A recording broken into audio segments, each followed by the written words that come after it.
and join the email list. They're closing the pier right now. They're doing a practice for the air show, so they're going to make us walk the other direction. But think about this.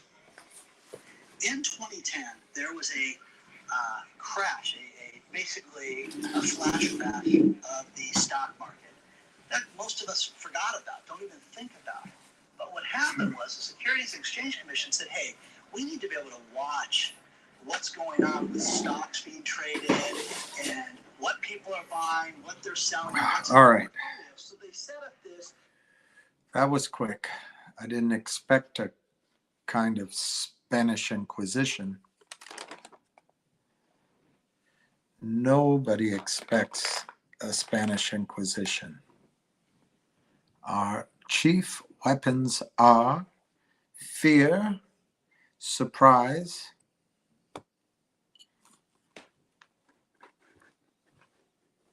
fear and surprise, and an almost fanatical devotion to the Pope. Our three main weapons are.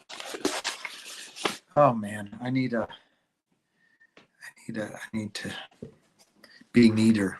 I just need to be neater. Okay, we'll do it live. Let's see. Good evening. Oh, I left my glasses. That's all right. I don't think I need my glasses. Although if I misquote somebody's name and you get annoyed with me, I'll never forgive myself. But late one today. Yes, Dr. McLavin. It is late. Hey, Tony Saint. S3 going to trigger this auto. I need my glasses. That's all right. I don't want to get back up. I wish I could make it. Oh, maybe I can make the view bigger, zoom in or something. It's the same pattern. It's the same pattern.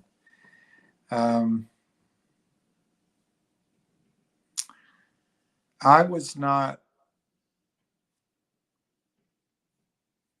Go ahead and get your glasses. Ham finger.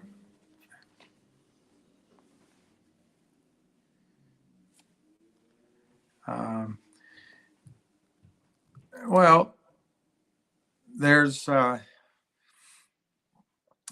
much new to report on Logic. I did a video on it, I think Sunday, and I stand by everything I said in there. Let me see where the stock closed.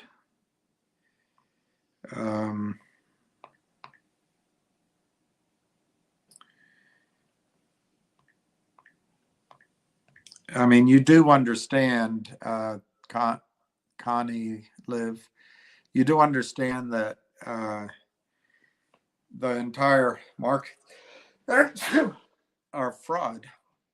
So what I don't have, let me see if I have it here to show it to you again.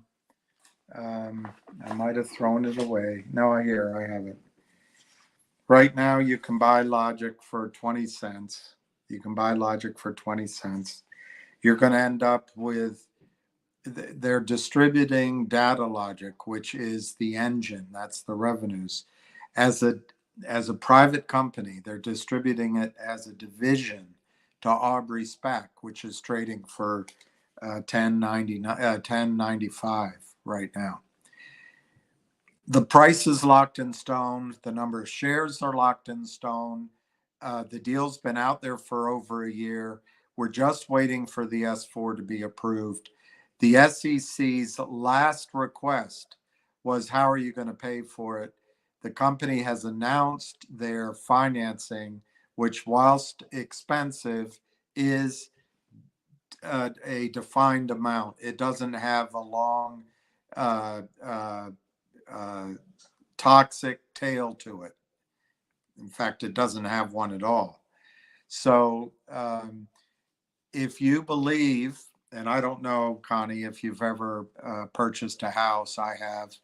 that's been my experience. After you get all the paperwork done, they say, okay, um, we're going to set the title, this, that, that. Now you got to wire your money. Where's the money? And that's what's happened. So the SEC has said the last thing we need to know is where's the money? Where's your money? Well, they announced, Logic and Aubrey announced this financing. So to me, the logic of it is, yes, everything's been delayed, weeks. I said that I argued, I think 6 weeks ago, that this was within 2 weeks of getting approval. Well, anyway, they announced the financing. To me, that means the last step is finished. So I would expect SEC approval of the S4 imminently. It hasn't happened. So what's happening? I don't know. Maybe it's on Sarah's desk, and she's waiting for his sign off from Zaid's desk, and then it's got to go to Molly's desk, and then it's got to go up to Virginia Countryman's desk, and then whoever files it files it. But right now it's at the SEC. The shell of Logic will be left over. So they're selling Data Logic to Aubrey SPAC, locked in stone. Locked in stone. The machinations of the criminals isn't going to change that price. That's what they usually try to do. So what does that mean to you, Connie? What that means is, I'm going to use rough numbers because I don't know what it's going to, the final thing. They're giving 11,400,000 shares of ASPA. ASPA, 11,400,000 shares of ASPA is going to Logic shareholders in return for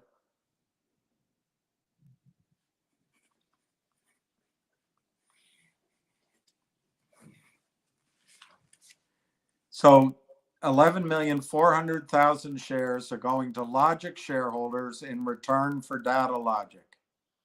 So Data Logic goes to the Aubrey SPAC. Data Logic is being purchased by Aubrey SPAC. They're going to de-SPAC it, and it becomes the name they picked is Collective Audience.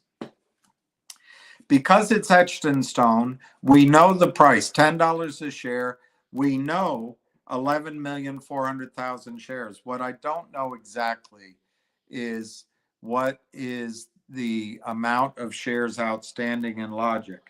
If you go to OTC markets, you find that outstanding shares are 105 million 284 314. So on OTC markets, the outstanding shares in Logic are 105 284 314. Let's go to Yahoo.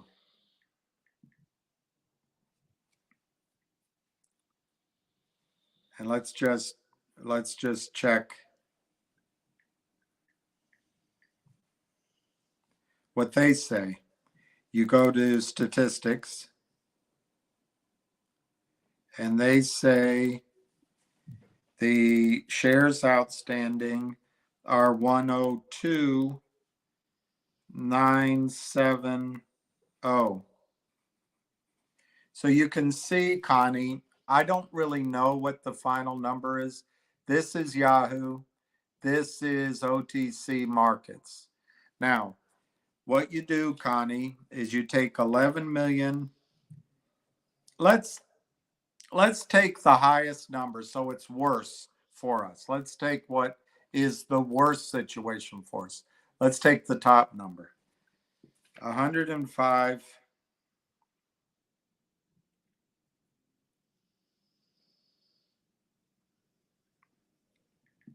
105,284,314 divided by what we get as Logic shareholders.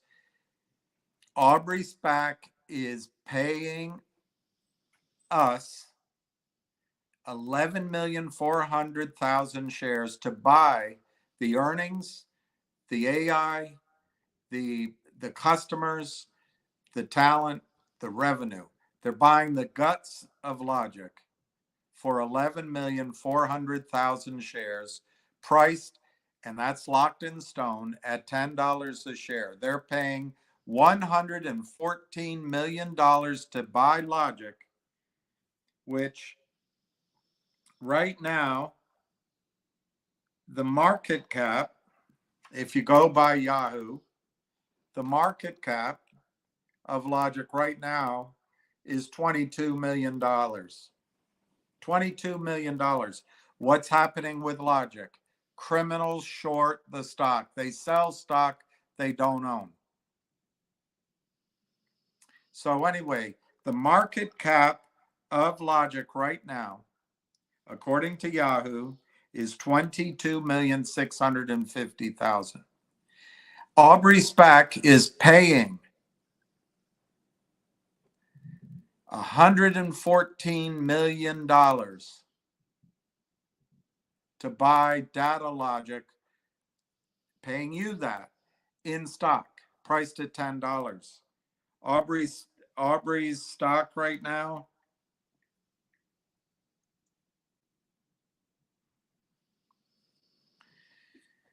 is trading at 10.83.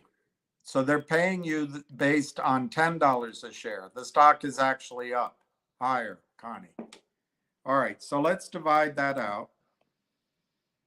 105 million divided by 11,400,000 equals basically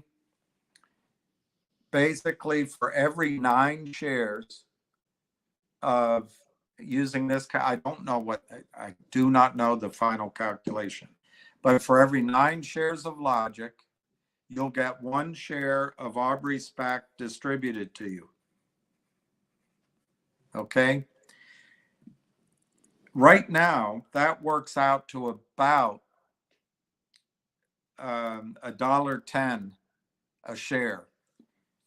So you're going to get Aubrey SPAC. I used a higher number here. Why?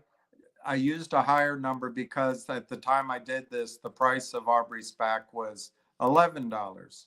And I think this is a conservative number for the value you're going to receive in Aubrey SPAC. If I'm wrong, and instead of for every 9 shares, it's every 8.5 shares, this number comes up. So I used that number. Now, you're going to get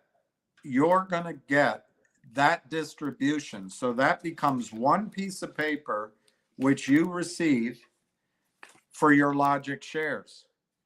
Now, if you're a short, you're looking at this and you're saying, no one regulates this. It's the wide open West. We can sell shares that we don't own. So why don't we just sell Logic down? Because we don't have to deliver Data Logic. So let's sell it. We can drive it to 5 cents. So Connie, if you watched my video, if you've listened to me, if you've looked at news stories, none of this is particularly new. So I apologize. But that shell had a deal announced almost a year ago, which they called Privco. I don't know what the actual name of the company was. This was going to give 30, 40, 50 cents a share in value to you, Connie, in the shell. Brent's son let that expire. Why? You think he did that to get a worse deal, worserer, to get a less desirable deal in there? I don't think so. Brent has access to the cream of the crop deals, And he's going to have at some point, whether it's now, during the proxy period, in October, in November, he's going to have a new company to roll into Logic. And I believe it's going to be better for you.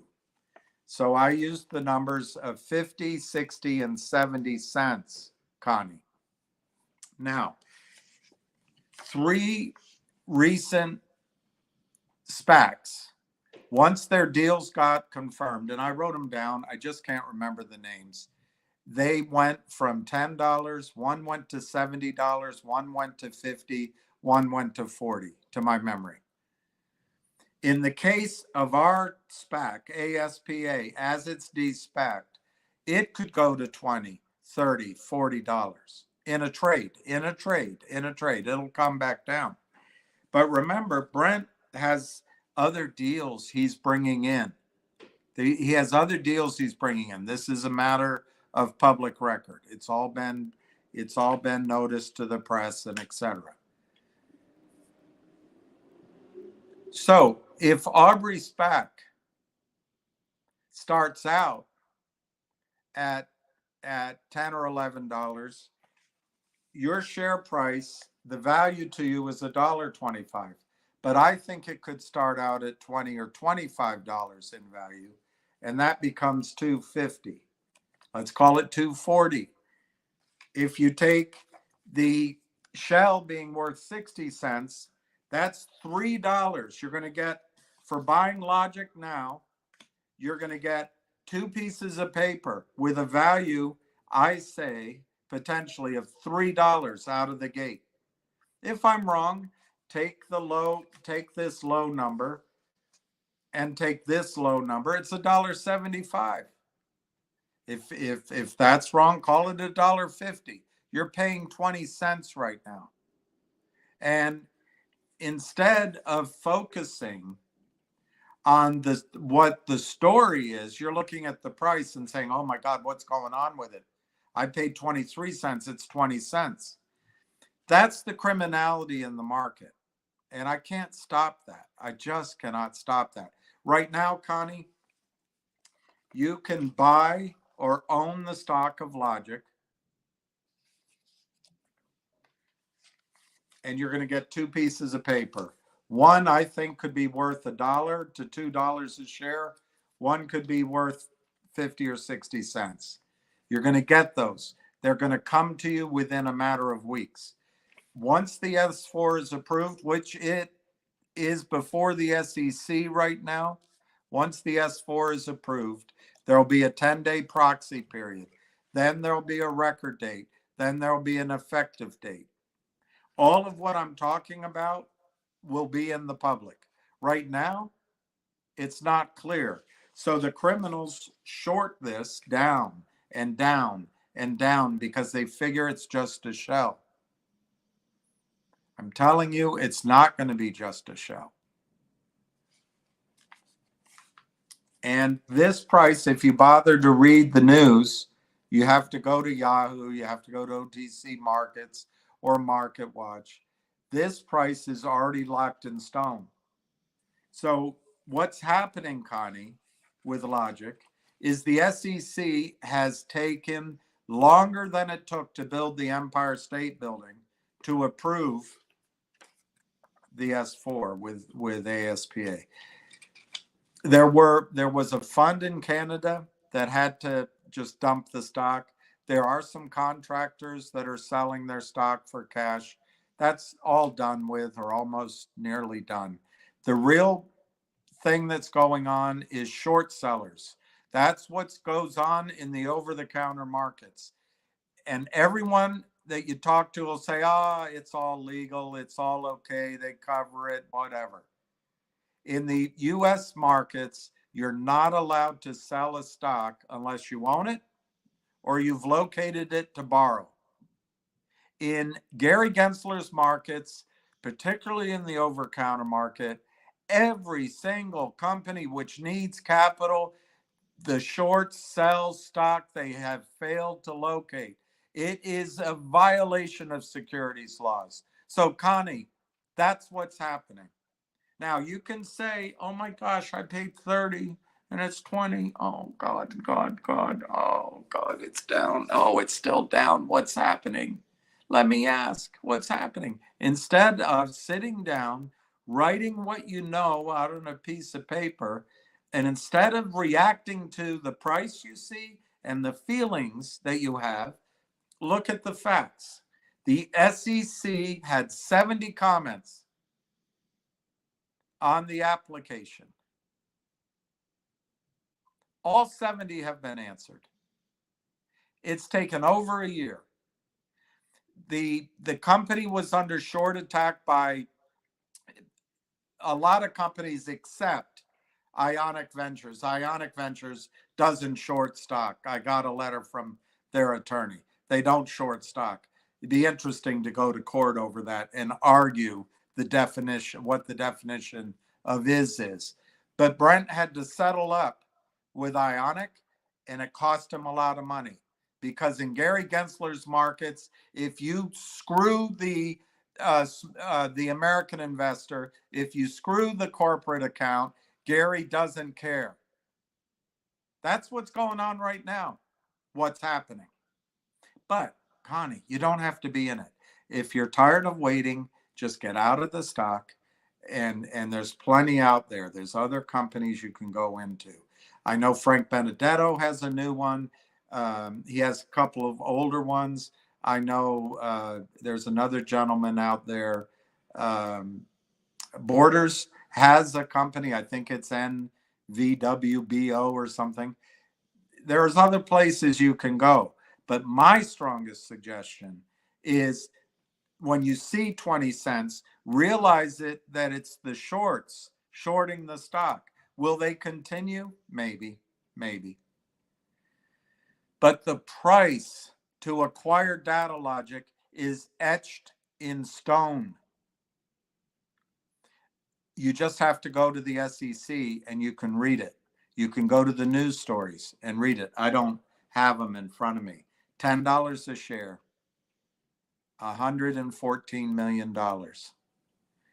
What's happening to the stock? They're shorting it. They're selling it. They're selling stock that which they do not own.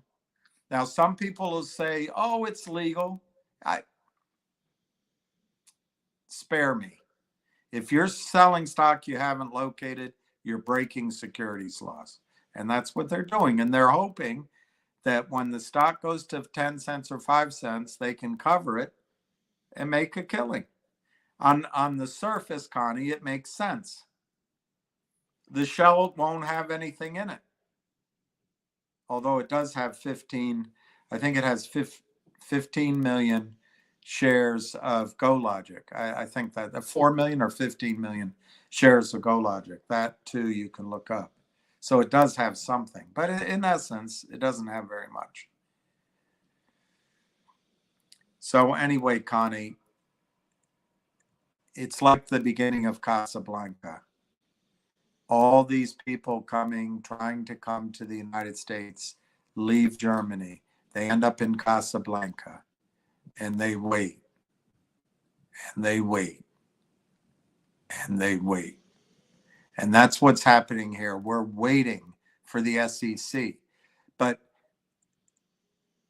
everything has been accomplished. And at some point, even a year runs out and it gets approved. That's what we're waiting for. Once it's approved, everything will be able to be discussed. Everything will be out in the open. Maybe they can keep shorting it. I doubt it. I doubt it. There's no toxic financing in place. There's nothing to protect naked shorts. So anyway, for those of you who are annoyed with me right now talking about logic, I just want to emphasize to you, it was Brent's son, CEO of Logic, who introduced Univest to finger motion. So I think we owe Brent a bit of gratitude and thanks for that introduction. And to the extent that he's the CEO of Logic, you forgive me for answering your question, Connie V.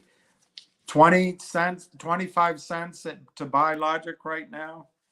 You get $1.25 in the shares of the D-SPAC, Aubrey SPAC, which will be called Collective Audience. It'll trade on NASDAQ, and it might be worth $15, $20, $25 a share. And you'll have the shell that might trade at 50, 60, 70 cents. The only thing I don't know in the case of the shell is, will they add other deals to this shell, or does it stand alone? So that might be vulnerable to selling, I would guess, depending on what they do. On this side, you may not be able to sell all that you have. You might only be able to sell a third. But I would argue, if you can make 10 times your money or more in the next 3 or 4 months, you might want to wait till next year to take your profit. All right, Connie, that's my best answer I can give you on what's happening with Logic.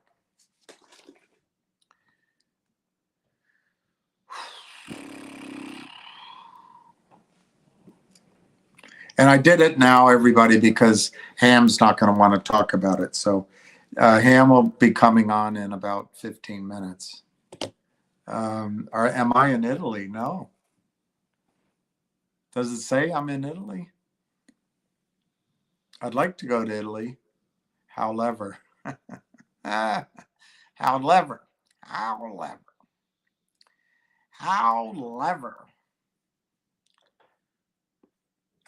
Jack, Ham will come on and talk about Finger.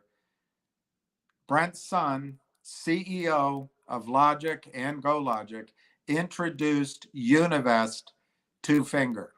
So my apologies, but the airtime sometimes is going to go in the other direction too. Quintana Mountains,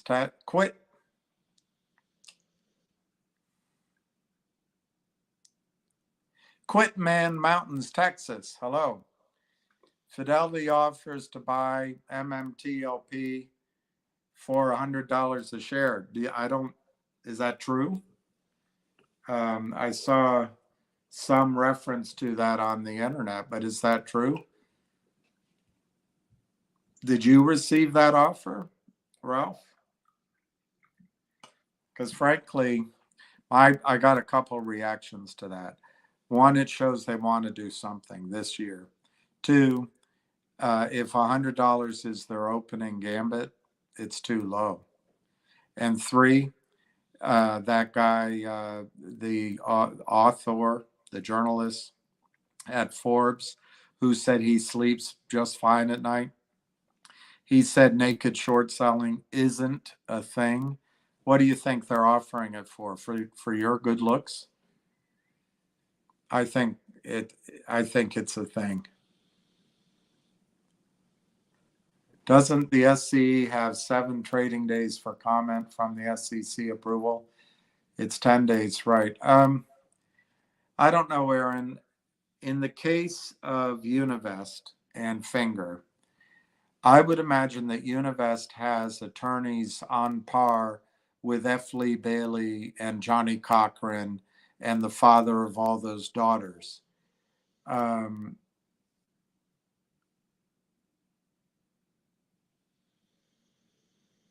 My guess is, if you read the rule, it can take 27 days. If you talk to attorneys, they'll give you a wider range. They'll say a couple of weeks. What I understand is typically the approval comes within 5 to 7 days of filing. And I agree with you that it's trading days, 5 to 7 trading days. And then you say within 10 days. And I think all 3 of those numbers make sense to me, within 5, 7, or 10 days. So it was last Monday, right? The 11th. Am I losing it? Is it 2 Mondays? Yeah, it was last Monday, right? Or 2 Mondays. Anyway, they filed it on the 11th, however many days have gone by, 10 at least, normal days.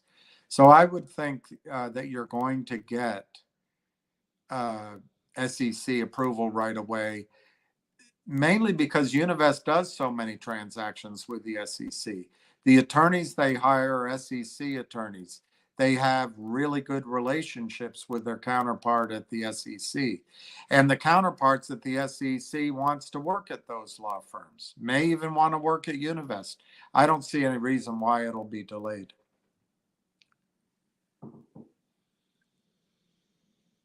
Hey, Brenda, Queen of Swords, welcome back. Had to take a 6-month break. I'm sure that was healthy. I'm sure that was healthy. Hello from North. Hello again. Hello. Connie, Liv, I'm in big and I believe in your reasoning. Uh-oh. Well, I think I'm right, but I could be wrong, Connie. I'm glad you're in it. I think rarely do you see an opportunity where you can make 8 to 12 times on your money, you know, in the context of market risk, nearly risk in value, nearly risk free. There's no such thing as no risk in the market, obviously, but it's all laid up there. It's all laid up. And the one thing is that the shorts try to do when there's a deal announced, they try to destroy it because the ratios get all whacked up by their destruction of share price. It's not happening here. Hey, Frank Bob, Mexican. Did you happen to see Right Brain YouTube video on MMTLP? I think he posted it yesterday, the day before. It's gut wrenching. Watch it. Oh, I heard about it.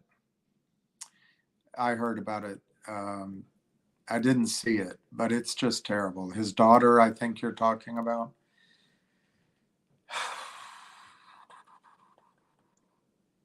And then that pompous ass Jim Cramer says on national TV, "Oh, it's caveat emptor. They knew." Oh, come on. Come on. We can't even trust the SEC.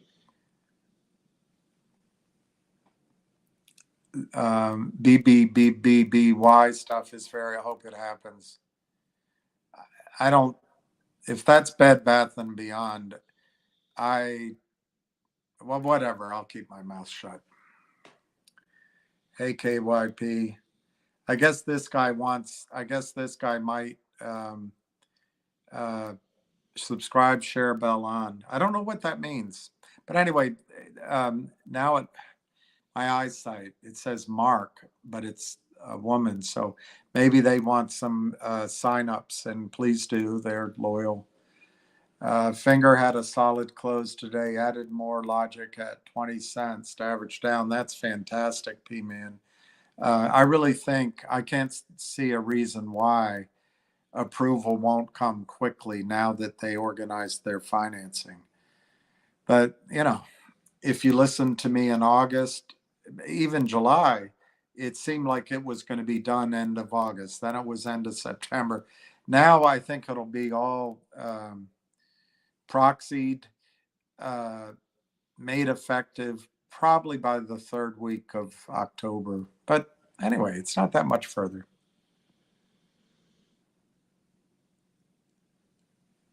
Doesn't it feel like we're close across the board? It does. It feels like, based on what the other gentleman just wrote, that there might be some movement in MMTLP, which is to the great credit of all you guys on this call, on the spaces, and the leadership, the various different leaders of all sizes and stripes in the MMTLP community. It's really fantastic. He's going to buy a politician. Well, you got that guy, the governor, just wrapped up his hedge fund, Corzine. Of course, Connie, I noticed my voice was up, but it was probably because I was racing, because I know him's coming. I'm not upset with the question. It's just I do get frustrated because the price stays down because they just can keep shorting and shorting and shorting. And that's one of the risks. Even if all the news is good, they may be able to keep it up. But there is no toxic, no protecting them. So I really don't expect a big problem.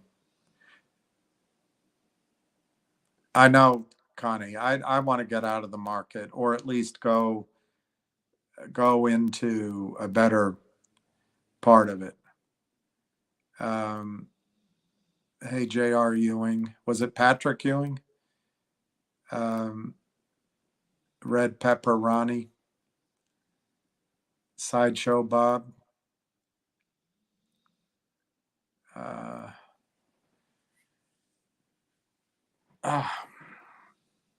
I have my eye appointment on October 9th. I'm not upset. I'm not upset. Not upset. Sorry I look that way.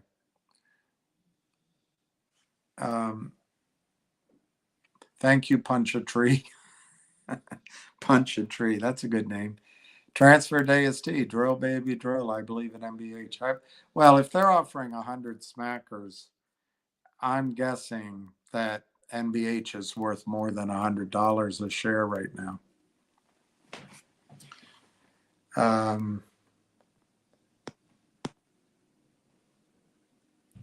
Did you change your name? There was someone here the other night called Connie Candy Corn. Was it Connie Candy Corn? I can't remember. I don't remember who it was. Big Al. They robbed retail for a cool million. It's all fair in Gensler's book. I agree with that, Big Al. And they charge them by trade. They don't do it by share. They never disclose which companies they destroyed because that would set up a lawsuit. I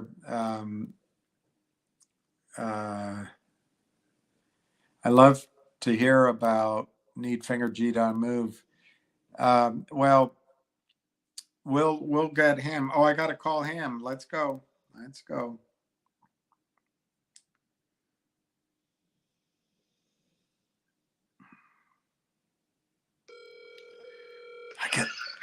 All right, William, you ready for the close up the shop today? The voice, I'm ready.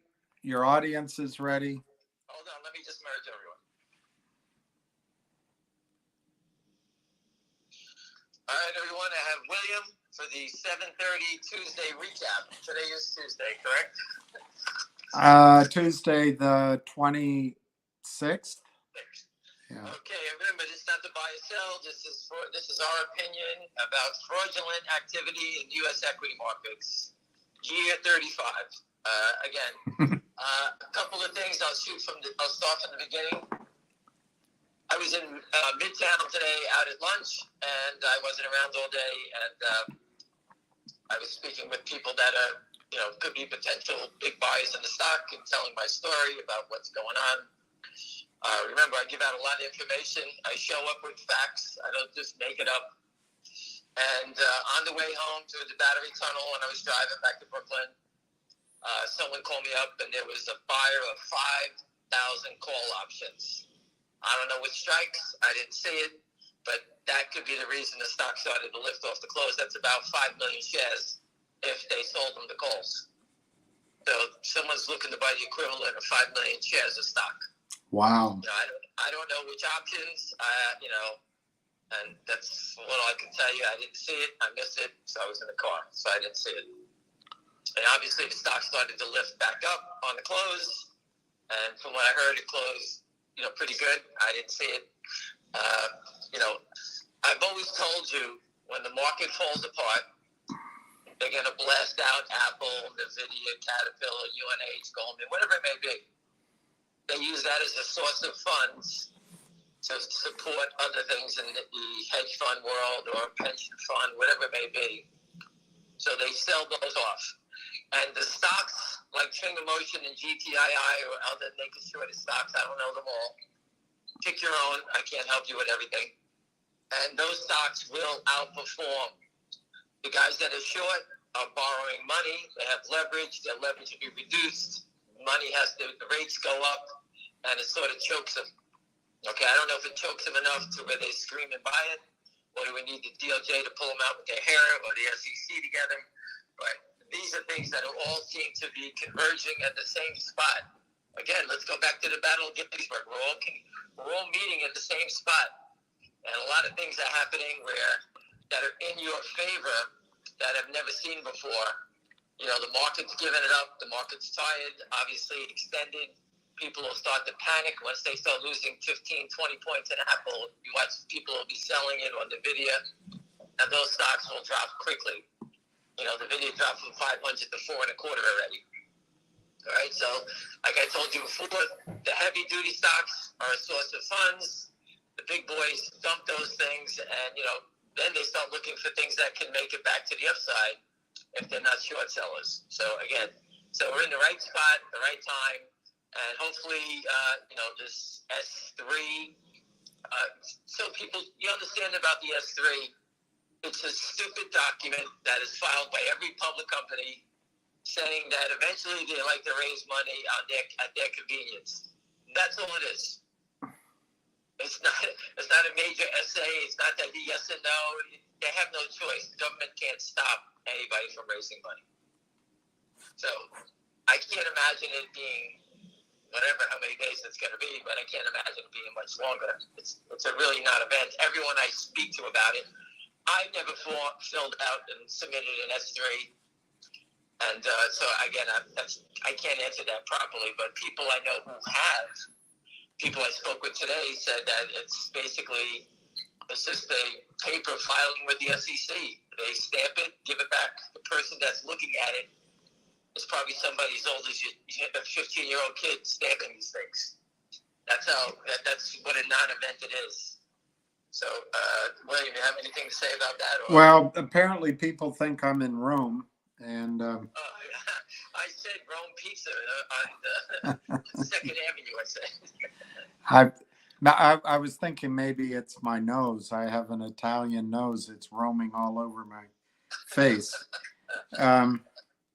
Do you think, this is off topic on Finger, but do you think there will be a gray market settlement in MMTLP? Yes, I said that when they first locked it down. I think I said that that's the only way to get out of this thing. Once the SEC and FINRA showed they got caught with their hand in the cookie jar communicating, and FINRA shut it down by mistake. I think they made a terrible mistake locking it in, because now they locked in the longs and the shorts, and eventually you have to get that number, and they can't show the number. You know, there's rumors coming out from pretty good sources that the number is 600 million shares. How are they going to tell the world that there's 600 million counterfeit shares? That's 600,000. You know, it's 600 million shares. How can they tell anybody that? I mean, it's just crazy numbers. Not legal advice is telling me to enjoy Rome. I'm sending you to Rome. This, come back. no one's asking this, but to me, to hear that somebody's buying 5,000 calls at the end of the day, doesn't that have a self-fulfilling effect on the price of the stock? Well, the guy who sells the calls has to hedge himself. And right. He hedges himself by not shorting things. He has to buy stock to hedge himself. So if he's selling let's say the 550s at $1, that means he's protected up to 650. So he would buy stock, and he can hedge himself. Once it goes above 650, then he has a problem. He's short. So that's the 550s. If it's the $6 calls, I don't know what they're trading at. Let's say 80 cents. So he's protected up to 680. So what they do is they buy the stock at 560, 570, 580. How is he going to buy 5 million shares?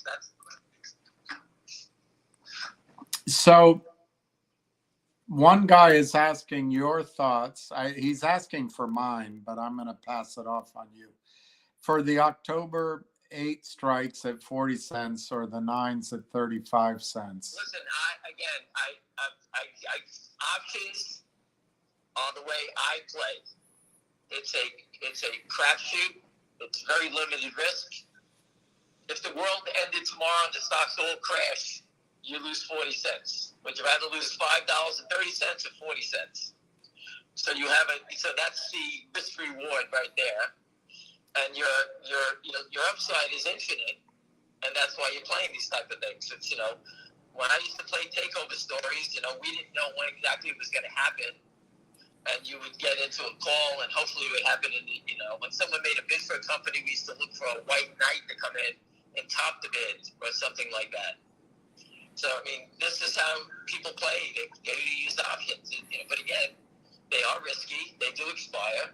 And you have a short time. You have to try to land it like roulette. You got to try to land it the period when the stock is going to go past your strike.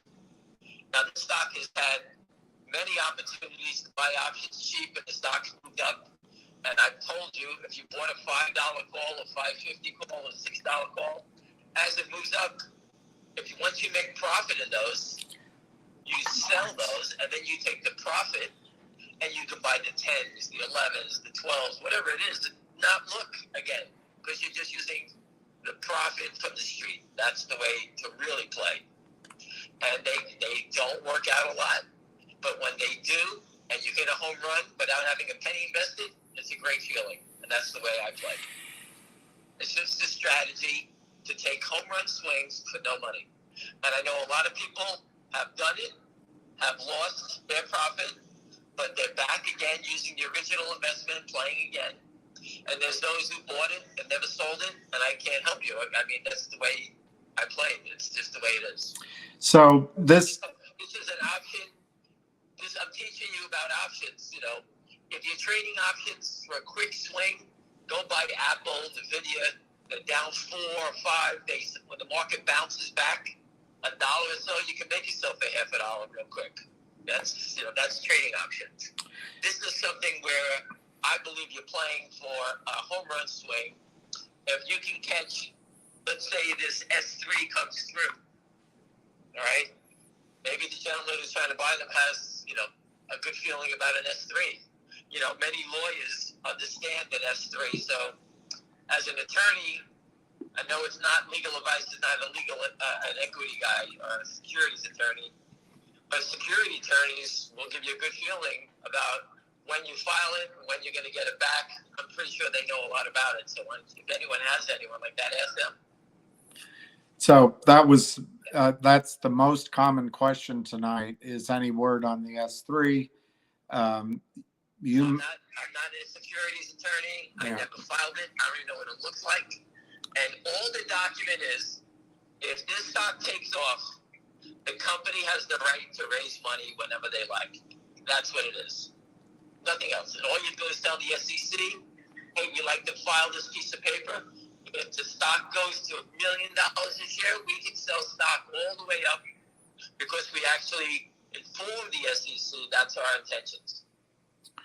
So one longtime listener, very wonderful lady, she called Fidelity and asked, are you offering? And Fidelity said, no, we're not.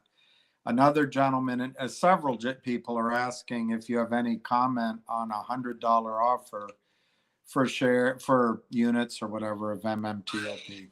I told you what I heard. I put it up, and then I asked John Berger for his comment. He said he heard the same thing. Okay. Now, I don't know about anybody here, but if there's anyone on top of the food chain, it's John Berger. Yeah. I'm not on that food chain. That guy he was the chairman and CEO of Torchlight. His name was on the document, the fraudulent document that the market makers put out to get trading, to get accused for MMTLP, and created it. So that guy's in the front line. If he's hearing it, what does that tell you? Well, it tells me that naked short selling is a thing. It tells me that someone got the call. That's what it tells me. When does it come out? Who is it? I don't know. But if I was the guy who got the $100 offer and I owned a lot of stock, see you later, alligator, as they say. Yeah. This is an interesting question. You might, why do they give a monopoly to the depository trust company, the DTCC? Yeah, they did that a while ago. They turned it into a monopoly. Yes, we know that. And it's a government agency. It's, they try to instill trust in it, I guess. That is the almighty overseer. And that's why I told everyone, Richard, it's not legal advice. You ready to clean your ears, Richard? That's why when the DTC said that GTII has a concentrated short position at this prime broker, that is unheard of. The DTC never speaks. Never, ever. I fought with the DTC. I fought with the head of the DTC. Trust me, I can show you press releases where the DTC said naked short selling doesn't exist and Reg Show is working from 2006. So for them to speak about GTII, that is like earth-shattering. Now, does that move the stock? No. But if people who are trying to put a puzzle together and figure out investments, all you have to do is listen. I'm telling you that this is something that's earth-shattering. Go look at all the finds on naked short selling and come back and list all the stocks that they tell you about. They never tell you any. And I look all the time for a symbol. They always give you a symbol on a pump and dump, right? Right. And when management does something wrong, they always give you the symbol. Never on the short side. Never. Citadel just did how many transactions? They didn't tell you one stock. How about if all those transactions between Goldman and Citadel were in 10 stocks? It was concentrated. You think the stocks were damaged? It was inadvertent. Come on now. I'm not saying, but if it was concentrated versus spread about 10,000 names, we don't know. I know. That's what they keep hiding from you. And I keep telling you, imagine if it was, Shopify that was $300, that's now $40, and they shorted it all the way down illegally, and you owned it. How would you feel? You would be suing the shit out of it. Gensler called himself the cop on the beat. I think it's laughable. One gentleman here is pointing out that the way he puts it, GTII does nothing for months and everyone says it's close. Well, I don't agree with his. I think GTII does a lot. This is a good guy. It's just how it's coming across. Listen, stocks go quiet. Don't look at some of those crazy Chinese names. They get quiet, then all of a sudden, boom, they take off. Well, that's my point. Sorry to interrupt. The one thing we can give up in an arbitrage is time. We're not Rockefeller. The big funds can pay up when it's time to go. What we have to do is give up some time. Anyway, come on. I interrupted you. No, the stocks. What is the catalyst right now for GTII? To me, there's one. The company can find a cure for cancer. Look at CVM. These companies, Northwest Bio, they're working so hard to work on cures. No one gives a shit about them. The company put out a great press release today, CVM. Nothing. It was up 10 cents. No one even cares. Means nothing. GTII has the DTC telling all the shareholders, hey, this prime broker has a concentrated short position. He doesn't need, a prime broker is not a trading firm. They said they're not supposed to be shorting stocks. Who are they holding it for at that prime broker? What happens is that concentrated short position expose them because they don't have any money to meet if they have to cover. That's what the problem is. This interesting point, and I think we'll take it in a polite way because it gives you a chance to talk about the duality of these two stocks. He says, is it just me or has this thing switched from GTII to Finger? Anyway, it's... Switched it back tonight. I'm switching it back tonight. He's going from Finger to GTI.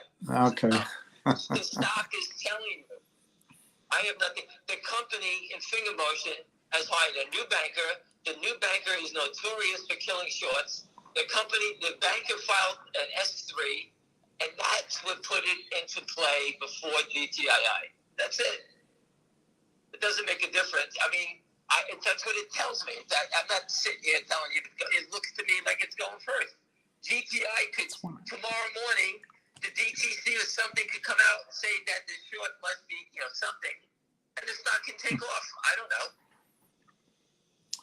What do you think of DBMM? I think the CEO is a wonderful person, and I would love to have her as CEO of any company I was in. But I don't know what the hell's going on with the stock that is trading at 0.000002, whatever that means. I guess I don't know who would buy it. I don't know who would sell it. this person is calling you prosciutto, but he's calling me Squidward. I don't know why he's calling me Squidward. I'd love to be in Rome, but anyway, I'm not. Okay. I'm not seeing too many new questions. Ask the questions, people. This is, yeah, there'll be questions here. There'll be questions. As we move down the road, understand, put out a good GTC order. It doesn't hurt. Throw it out there. It won't kill you. If you're not, make sure your broker's not lending out your stock. These are little things that you can do. William, I can raise the money and send you to Ohio to sit down with Hester Pierce. If you want to send her an email, I'll go to Ohio. I mean, you would go? Sure, I'll go sit with her. I'll send you her email. It's on Twitter, and Hester Pierce. You can just check it out. She says send her questions, and I'm sure if you send her a question, say you're traveling, say you used to live in Ohio, but you don't live there now, and you're traveling to Ohio back. This way, if you do go there, she will entertain you. So just if you can. But that's where Lefty went. After Pancho was killed, Lefty went to Ohio. Yeah, I'd go for sure. I want to get this done, just like you do. I want to accomplish something. That's all we can do is things like that. Again, I look at what's in front of us. The market's collapsing. Finger motion doesn't go down. We know they're not covering. They're selling 60, 70% a day. GTI had a blip where they stopped selling, and yesterday they sold. I think today was below 50% too. I'm not sure. Tonight, I'm looking for the real short interest is 435,000. Last month it was over 800. The last time they reported, so they covered it, and they covered it at 6 and 7. They didn't cover it at 5 or 4.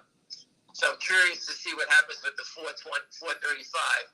That will teach you what the short is thinking. The real short, that short 435,000 shares, is a friend of the criminals, and it's just a tag along. Whether they're being told to do it as a favor, but this isn't their game. Right. They're not here to get wiped out. So that's important to see what they do. If they're doubling down, we know they doubled down between 5 and 6. The last time they shorted it was between 2 and 3, so their average would be 4. And we'll see what they do. If they covered it, then you know the game is coming to an end, because that means they're running away. Can the shares at American Stock Transfer of MMTLP, which become NextBridge, could that be part of a gray market settlement, or once you transfer, you're probably not going to be getting a call from your brokerage firm? Yeah, I think if you transfer it out, they won't be getting a call. Yeah. But remember, if you did transfer out, they're paying $100 a share. That's the rumor, and I bet that's just a starting point. That means your shares are worth probably at least that much. They know the value of whatever the property is, that the dividend is based on. Right. They're just Worth a lot more. Yeah. They're not doing it just to get a smile they're from just you. doing it to get rid of you. If they are doing it, they're looking to get rid of you. That's it. If they do a gray market settlement, you'll get paid, and that'll be the end of it. You can yell and tell everybody you got your money. No one's going to care. And then they'll settle with the lawyers, and then they'll seal it up like the Credit Suisse thing for 50 years. That's what they're going to do. Do you think GTII could go first because of the dividend being? That's coming up October 15th. Dividends create a shit show for the brokerage firms.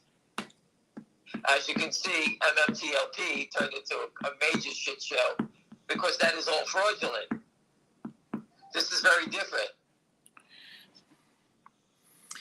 Can you go over maybe I'm expanding this question. Maybe you can go over your understanding of who owns Finger and how many shares are at DTCC. But this gentleman is also asking approximately how many big buyers have you spoken who really want to buy? Every day, I speak to 3 to 5 people that are buyers. Every day. New buyers, big buyers, hedge funds, guys who run their own money. You know, I had a guy today, right? He has $6 million he plays the market with. He was flat, everything else. He's looking for something to play with big upside. And you know what? He said he was going out to buy 50,000 shares. That's all I know. If he buys it, what do you think he does? He tells his friends. That's what he does. And these are people that are smart people that trade the equity markets. Right. People are looking for big upside. They're not looking to listen. In a market that's falling apart, okay. I used to be a guy when the market stopped going down. I try to catch the falling knife and get the turn. The turn may be back up for a quick 100, 200 points, and then it begins the downward trend. I didn't short. I was a buyer on the dips. I was the complete opposite. But every once in a while, you step in when the market's down 400. And you say, okay, I'm going to catch the turn, and the market goes down 900. If I told you how many times I did that and had to walk out and not look, you know, being down at $100,000, $200,000, $300,000, I said, let me go for a walk. I know I'm right. It's going to turn. And when it turned, you know what? I broke even, made a few bucks because I got in too early. My price wasn't right, and I just got the hell out. And I almost got destroyed. But, you know, I knew I was right, but I got in too early. That's the problem. And that's the hard part about catching a falling knife. So with Finger, to me, there's an imbalance between what is actually at DTCC and what we think the ownership is. If all these people are buying, there's not a lot of stock in the float to be bought. It's all gone. The stock is all gone. We're past that already. Right. I went to see a gentleman the other day in the Caribbean. He said he's buying 1 million shares. Right. And he's already a major holder. So he was adding more. He wanted to know where we stood. And when he saw Citadel get fined, he said this is going to get very hot soon or something like that. That was the term. Somebody wants to know if the 5,000 calls being bought today were for October or November. October. Wow.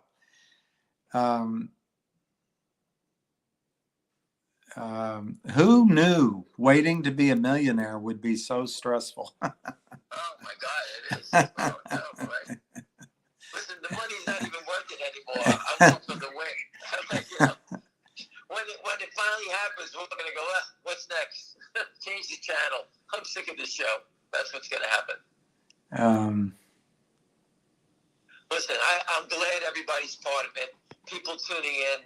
The reason I get on the calls and the reason William does it, because I know people are sitting by themselves, have no idea what happens on Fraud Street.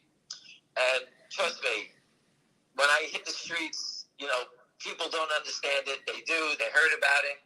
And, it helps just to go in front of them and tell the story. So that's why I travel, to go tell people the story. I do believe this is a life-changing event. I think that once this hit, we can all move into GTII, and it can be 2 life-changing events. So that's why I'm working hard to do this. You want to sell your stock? I can't stop you from doing that. No, everyone's in a quiet. No one's upset tonight. No, listen, it's very difficult. This is not an easy game. No. I feel responsible for everybody here. I mean, it bothers me that these criminals continue to do it. It tells me they're not doing it from the U.S. It's 100% being done offshore. Because you have to be totally insane. I knew people that were the toughest of the tough. When they knew the federal police, the agents were after them, they disappeared until they got caught or whatever happened. These guys standing around, they're standing in the bank vault, and the police are surrounding the building, and they don't even care. They're looking to pick up every dollar they can. You know what I mean? What's the odds those offshore traders are related to the big boys here in the United States? Zero. Zero. Okay. They're related to the idiots, Lynn Partners or the Kramers, that's for sure. How high do you think the spike could go in a squeeze for Finger? Rosa will be here. We can talk about it. It won't happen in 1 hour. When it happens, it depends where it runs into the first resistance. Right. Kodak, HKD had no resistance. These things just went up like bottle rockets. So did KOSS, I think. KOSS went from 3 to 125. If you go back and look at it, King, Oscar, Sam. It went from $2 to 125 like a bottle rocket. Mm. And that's a name that not many people watch, but I did. And that went from like nothing to the stars in like in a day and a half. Mm. That means there was no resistance. GameStop had resistance every couple of bucks, but all that did was add more fuel to the fire. If you do get a GameStop type activity where we go up and there's more selling and it pops and there's more selling, that means it's going to really zoom because it just added, whatever, 10, 20 more million more shares to the fire. Yeah. You can't tell until I see the resistance. Then we can figure it out. Right now, what we see is the Lynn Partners or their friends trying to hold it down and stopping it from popping. So, the stock traded on the close, I think it was over 200,000 shares, and it went up 23 cents. Wow. This guy, you probably know this story, but you were in New York. SLNO, Sam, Larry, Nancy, Oscar. 6 million shares on the float, 41 million shares traded today. I'm sure it's all legit. Not one failed to deliver there. Every investor sold the stock 5 times, 6 times. They just never got their order just right. They kept buy it back. I sold it at 2, buy it back at 2 1/4, sell it at 2 3/8, sell it back again. Everybody.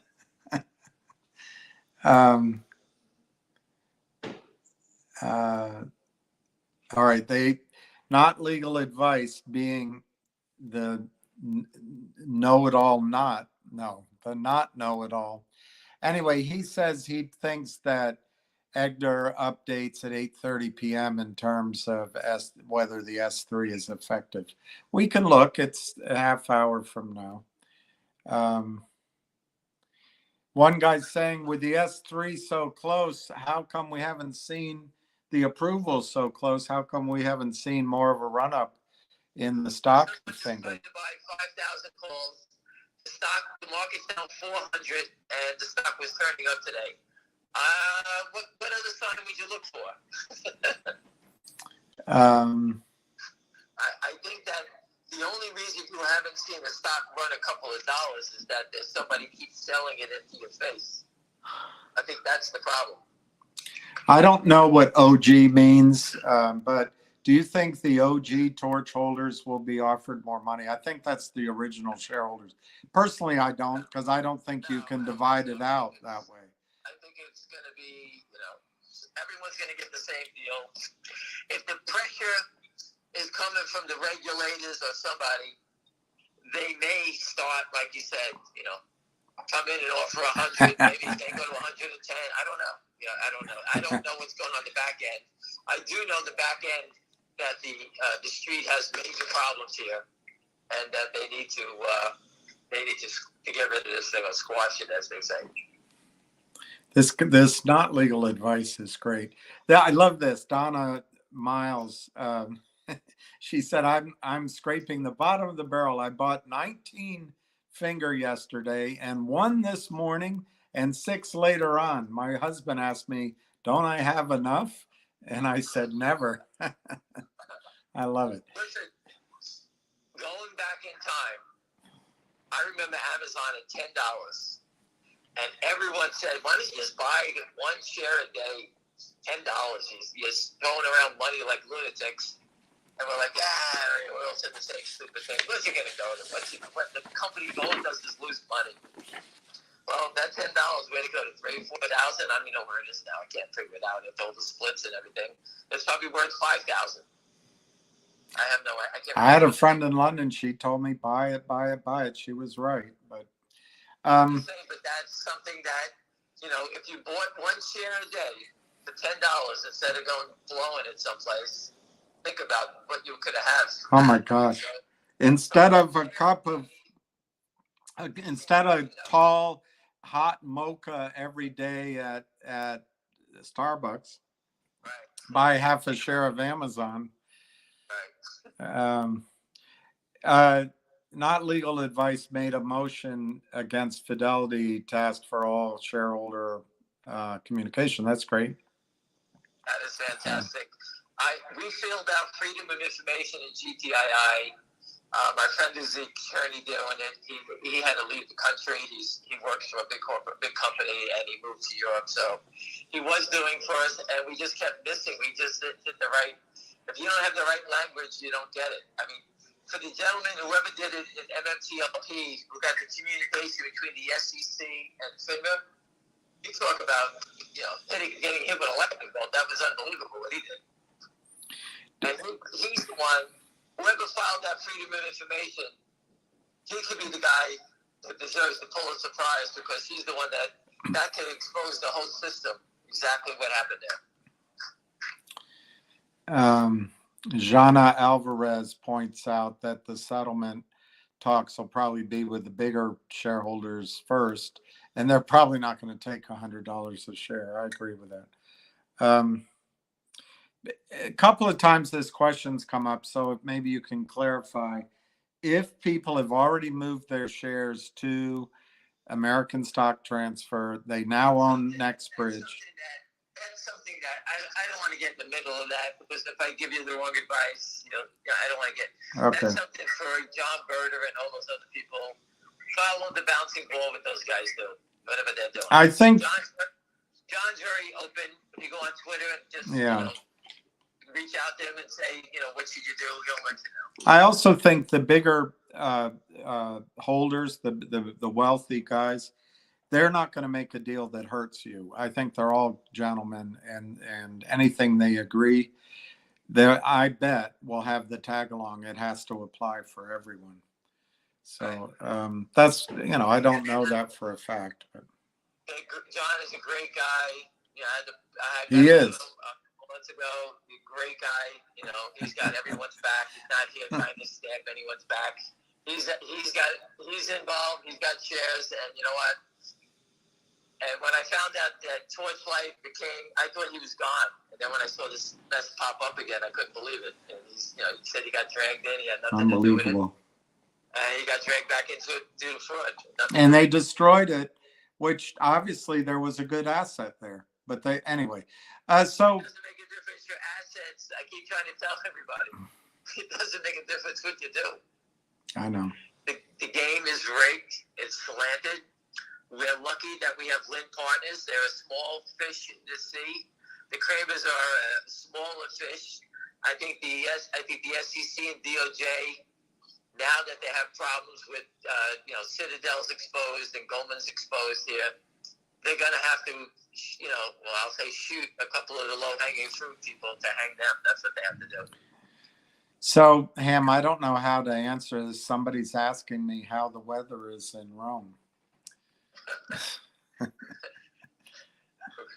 Well, tell them it's nighttime there. You can't go out now. JR says that Richard gets all his ideas from him.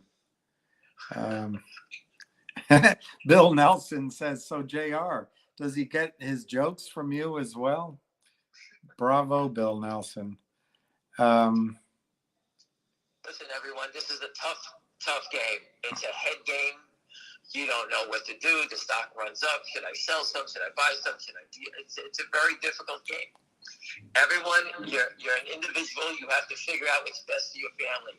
If you bought 100 shares at 5 and it runs to 8, there's no shame in selling 100 at 8. That means 100, you own it 5, now you own it 2. Take away the $3. That's how you have to look at it. Your husband may be right, saying maybe you own too much, but say, hey, when it starts to move, I can lighten up and reduce my cost and my exposure. That's how Wall Street plays. So this question is directed to you because you tweeted about it. Can you ask Cam if he tweeted about word on the street warrant with Mullen, M-U-L-N? Yes, I spoke to a very large holder, someone that would know some information about it. All right? Mm-hmm. And you sit there and say, okay, what does it mean? This is someone that so I think that he kind of got a good feeling about what's happening here. He said BMW was very interested, he heard, in the company for their battery technology. And he said the CEO meets with Elon Musk a lot.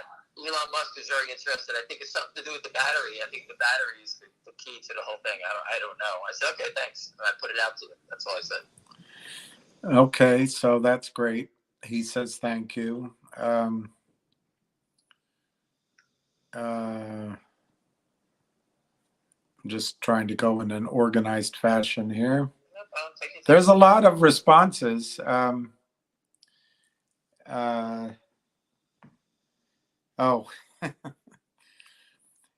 don't think we need to talk about it, but one guy's saying is CRTD is vocal done. I don't think so, but we're focused right now on Finger. Stock, she paid 80 cents today. I told her to hold on. That's what I told her. Yeah. What am I going to tell her? Well, we'll get back to that one. We'll get back. Listen, I can't fight 20 battles at the same time. It's too hard. And when CEOs make mistakes, I don't speak for them. So what can I say? Well, he's still fighting, so they learn. They learn. He wants to fight it. He's got to fight. He's got to dig through it. He's got to fucking fight, not me. Pierce sucks. I don't know what that means. I think the S3 is being delayed by the SEC. I'm not sure about that because that's completely false. The lawyers at Univest are powerful, I'm sure. Listen, Yeah. I'm the first guy who despises the SEC. If I have any opportunity to throw them under the bus, I do. You said that this is being delayed by the SEC. I said that's nonsense. So I'm defending the SEC. The SEC is, as you know, how can I say this? They are using the courts, whatever the courts allow them to do, that's how these guys are operating. They don't step out of the boundaries, and they just follow this rule book. So the filing an S3, there's nothing that can, it's a basic form. It's nothing. It means nothing. Mm-hmm. But you have to file it. I told you before, the short sellers hit a sell button. Public companies have to file documents. Yeah. Just from that point alone, the whole game is rigged that they have to do that. Oh, that's true. You have to tell the short sellers, hey, everybody, we want to raise money. The short sellers saying, I told you they're going to raise money. They're going to raise money, but this company's doing it very differently. They're putting it's a shelf registration, meaning they can sell it whenever they want. They can sell one share a day if they like, and no one will even know about it. Yeah. Wall Street they can't get their hands on it. That's what's pissing them all off. Could this end up like MMTLP and just freeze everyone out for a year? No. Listen, MMTLP is all fraud.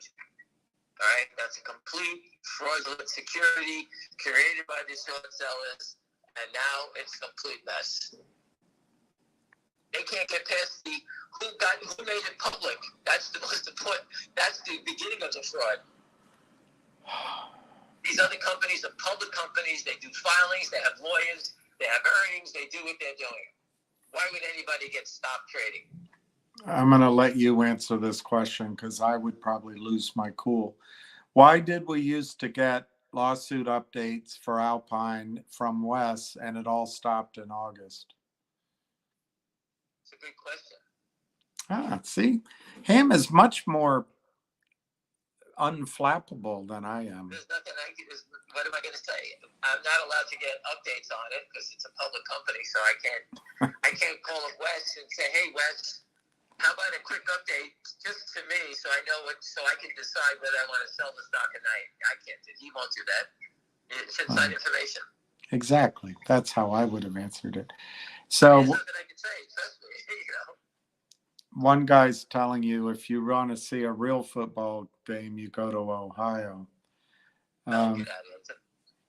I was at the Sugar Bowl and Florida State beat the shit out of Ohio State, and I'll say 95 maybe. And they all said the same thing. I can't use that word, but they were soft. Let's put it that way. I don't know what CEI is. They filed an S3. Is that Clear Vision?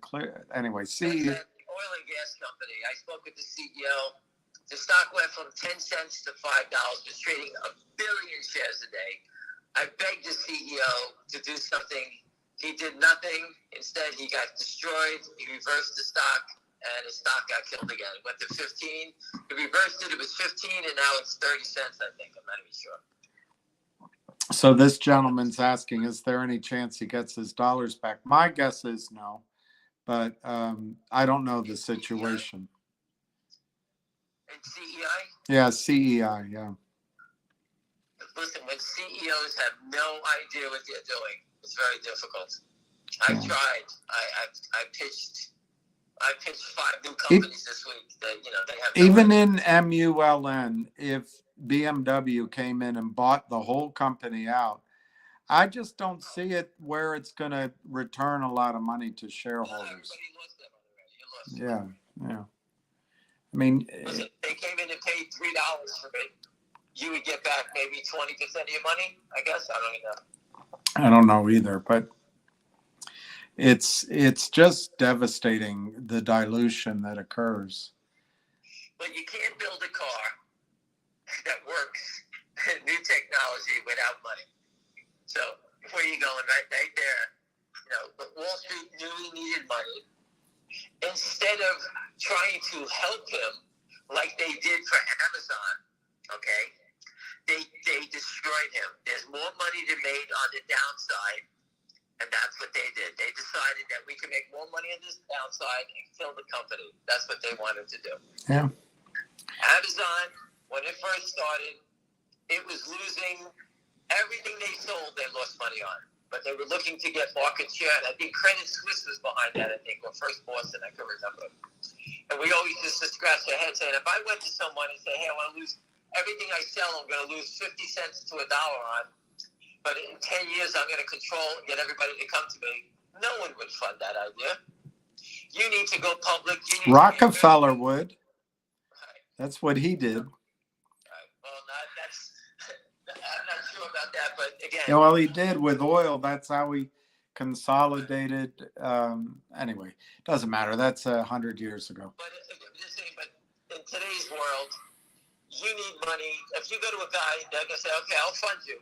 When are you going to be profitable? When do I get my money back? It's like, I didn't even start yet. That's how fast-paced the game is. It's all reversed. So apparently the FBI is involved with MMTLP because of the Wells notices. Do you think that will affect the settlement? I don't know anything about that. All right. So Mr. Hemingway, Zachariah asks, will you two please collaborate and write a cool book on how to short stock and steal people's money? Oh, yeah, I can do it in a minute. only I could do it with it be like a children's comic book or coloring book. It's so easy. It's very easy. And we'll have Samuel L. Jackson read it out. It's the easiest crime. It's the easiest crime in history. You just sell it, If someone buys more, you sell more until it collapses. That's it. There's nothing else. So do you think a squeeze, if it started in finger, could happen pre-market or after market and then carry over to the next day? I'm not a pre. I don't. This pre-market stuff. I assume. I don't know. What's the difference if it's pre-market during the day or after the market? You just want the stock to go up. Yeah, I guess. I look for today.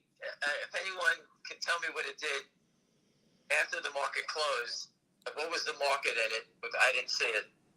Because I look at it this way: if there's a small short seller in here, let's say you sold 20,000 shares today, short at 515, Right. right? You sold it short. You're Right. one of these small guys, and all of a sudden the stock is getting real strong, and it goes 523 bid on the close. Yeah. In the aftermarket, if I was a real short player, sometimes they turn around and they try to cover after the market, up 20 cents and say, "Hey, get me out of here. I made a mistake. Get me away from this." So that's why I asked. I watched the aftermarket because it tells me if there's a small short in here trying to panic and cover. Because the small short, there's no way, if he sold 20,000 or 10,000 shares, wants to be part of something that's not going down for too long. They take their loss and move along. How about if I interpret his in question and ask you, when would margin calls come in? Do they come in before market or after market or just during the day? I think margin calls come all different times. Okay. Listen, once somebody's going belly up, they don't wait around because it only gets worse. Not legal advice expects FINRA brief regarding Alpine appeal this week. So that's interesting. Oh my God! How long? This is like longer than a 10-part miniseries with these characters. Just quit already. Everybody knows they're out of business. I don't even know what they're fighting for. The only reason they're fighting is because they're hiding something. That's the only reason. Ace mentioned that there's a rumor that the Kramers are negotiating with the SEC. Have you heard this? I've heard the Kramers. I've heard rumors about the Kramers through pretty good sources, people that were lenders also on the street, saying they believed that they were working for the feds, giving up other toxic lenders. That was about a year and a half ago. I heard that one, but that came from a real serious guy. So again, I have no knowledge of that. The FBI, I put the gentleman on that went to the FBI. Okay, we reported them. They know about them. Are they negotiating? What's there to negotiate? They're criminals. Why would the FBI negotiate with them? So, Hustle and Heart is asking, do you think the squeeze and finger could happen before the expiration of the October calls? Yes. And do you feel high odds on that? Do you feel strongly? I feel very good about that. But again, I'm not going to advise you to buy options. They're dangerous. And if you're not an option player, if you're an option player, you know the game. You don't need me to explain it to you. That's for you, Hustle and Heart. And I happen to agree with him, but Ham's the expert. No, listen, it looks like it wants to go. If someone's trying to buy 5,000 calls, all right, they have a good feeling about what's coming up. All right, I told you.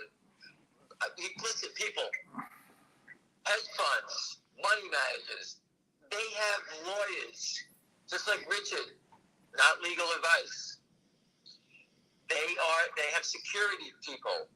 They can figure out what's going on. This is not something that's hard to figure out. If they filed an S3, they have lawyers that know people at the SEC. If you have a good in to the SEC, you can reach out to your contact at the SEC and ask them about a filing. A lot of times they tell each other. The SEC is full of rats too. They leak information out all the time. So's New York City. Douglas Kivimaki has asked several times. He's getting more and more urgent about it. he thinks the S3 is in Gary Gensler's desk drawer and he won't let it get stamped. I don't think Gary Gensler gives a hoot about over-the-counter stocks. I don't think he even knows what the stock is. I agree with you. So anyway, Douglas, you got red. Here's one of your great listeners, Abdu Razik. What did I miss? He's a trucker. He has a 10-hour drive ahead, and he missed us. Basically, Abdu Razik, I don't know how to summarize it except that it sounds like Ham is highly confident that Finger could have a move in the near future. That's a good way to put it. Before Christmas, how's that? Could be your Christmas. Well, the way I heard it is before the end of options expiration. Listen, just look at the stock. Forget everything else. The stock is telling me it's ready for a move. It's been telling me it's ready for a move for a while. They try to knock it down, and it bounces back. You can see the short selling is very aggressive, trying to hold it down. They're going to run out of steam, and it runs out of steam, that's when it takes off. This guy's asking, I've never heard his name before, but is it possible they don't approve the S3? I think zero chance of that. Zero chance of that. Univest has the best SEC lawyers money can buy. It's a $150 billion investment bank with a B, 150 billion. The Lind Partners is 30 million. So, I mean, it's a different game. Rosie Gray Glasses points out that holders of MMTLP have a ton of leverage because if your number of 600 million shares gets public, it'll be devastating. It's probably true. What Red Hook Texan, who is a loyal and a good contributor here, he asks if Univest starts buying, what stops the shorts from just creating infinite naked shares in Finger? That's a great question. If they thought they can win, they would stop selling it down. They stop selling it down. The fights that you've seen, okay, tells you that's how we know, they know, and we know that they're near the end. You know their battle plan. You saw it at 719. They came in and attacked it down to 4. They sold it down. That was to me like the battle of the Light Brigade, the charge of the Light Brigade. They wanted to end this that day, and it didn't end. It bounced back. It bounced to 6. They pushed it back to 5, and now they're out of gas again. Now we're over 5 again, moving back up again. This is a battle that I think that you can't do this forever. No one is going to protect them. Stevie Cohen, Merlin Capital, Citadel, no one's going to get in this fight. No one's coming here. It's us against Lind Partners and the criminals offshore. That's all it is. There's a lot of interest, so this is good. You're helping a lot of people. I just have to, somebody's saying don't go for the low ball offer of 100. I don't know. It's been about 10 days since the S3 was submitted. At what point will the company execute if they don't receive any comments? I don't know the answer to that. I guess I would think they would follow what their lawyers tell them to do. These are things that we can't answer. The companies, I don't work for the company. The company, Univest is a banker. They know they've been doing this for a while. No one's going to stop it. So when the shit hits the fan, when they got it ready, they do the thing. The reason they need the S3, if the stock goes to 1,000, the company can raise life-changing money off of the back of a short squeeze, right? Right. That's what they're doing it for. That's what it tells me. The company has $15 million in the bank. They don't need money. They're fully funded. Yeah, exactly. And it's growing. Why would you take advantage of a stock if it's going to squeeze Why wouldn't you take advantage of it and raise money? That's what they're telling you. We are. That's what they're saying. We are going to do that. GameStop, AMC, go back and look. And go, if anyone wants to do some legwork, go back and look and see when those stocks announced they were raising money. And look at the price from where the price was and how many points it went down when they said they were going to raise money. Just let's beat the shit out of it. And it's always been unfair. The SEC makes public companies tell everybody they're going to raise money, and the short sellers take advantage of that. Can MMTLP had 600 million shares short. GTII might have 400 million. Will they stop trading? Finger 170. Will they stop trading in those two names? When they stop trading it, you'll be hopefully you'll be wealthy and out of here before you even work that. Rosa's. If you listen to me for I don't know how many years I've been yelling about this. As the stock starts to go, before it gets crazy, you keep selling little pieces all the way up. You never have any fear of what the hell's going to happen at the end because you got 90% of your money off the table already. That's how you do it. Yeah, that's good advice. You were talking about how after you first look at the prices and it breaks out, you might be able to give some advice on how high it goes. Will you do this on Twitter or will you come live with me? And Rosa, I think we'll do both. We'll do both. It might happen very quickly, though. I'll come to your house, Rosa. He's just being a jerk. Whatever you need, we always if you reach out on Twitter, you can just say, hey, what do you think? And I'll be the first guy to answer back. Somebody is pointing out today there was 41,000 shares on the bid today at $4.95 all day. I didn't know that. I didn't see it. That was out. You know what I found today? I found a text message from I was on Twitter, a private message to me, telling me how the Kramers have been looking for my identity, and that when they find it out, it's lights out for me. That was one of my death threats. I was thinking about posting that up so you guys can. When was that? I have it on the phone. I got. Anyway, I'm not going to talk about me, but it's uncomfortable. I don't think they're out there anymore because they're. No, I'm just saying. I just want to show people that. Listen. It is threatening. I agree. I showed it to the FBI, and again, I just wanted.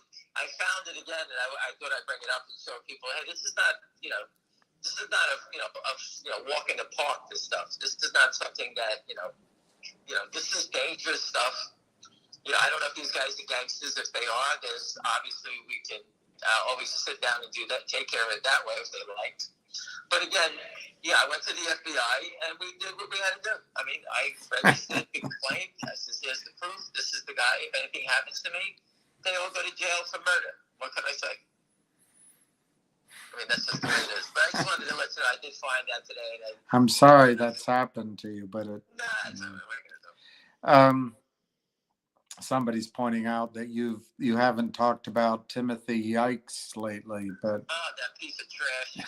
When this shit hits the fan, I'm gonna make sure they grab that guy by his hair.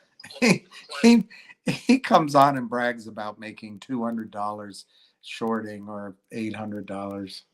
He couldn't trade his way out of a paper bag. That guy. Well, this person's asking if they make an offer for MMTLP and your shares are AST, can you transfer back to get the payment?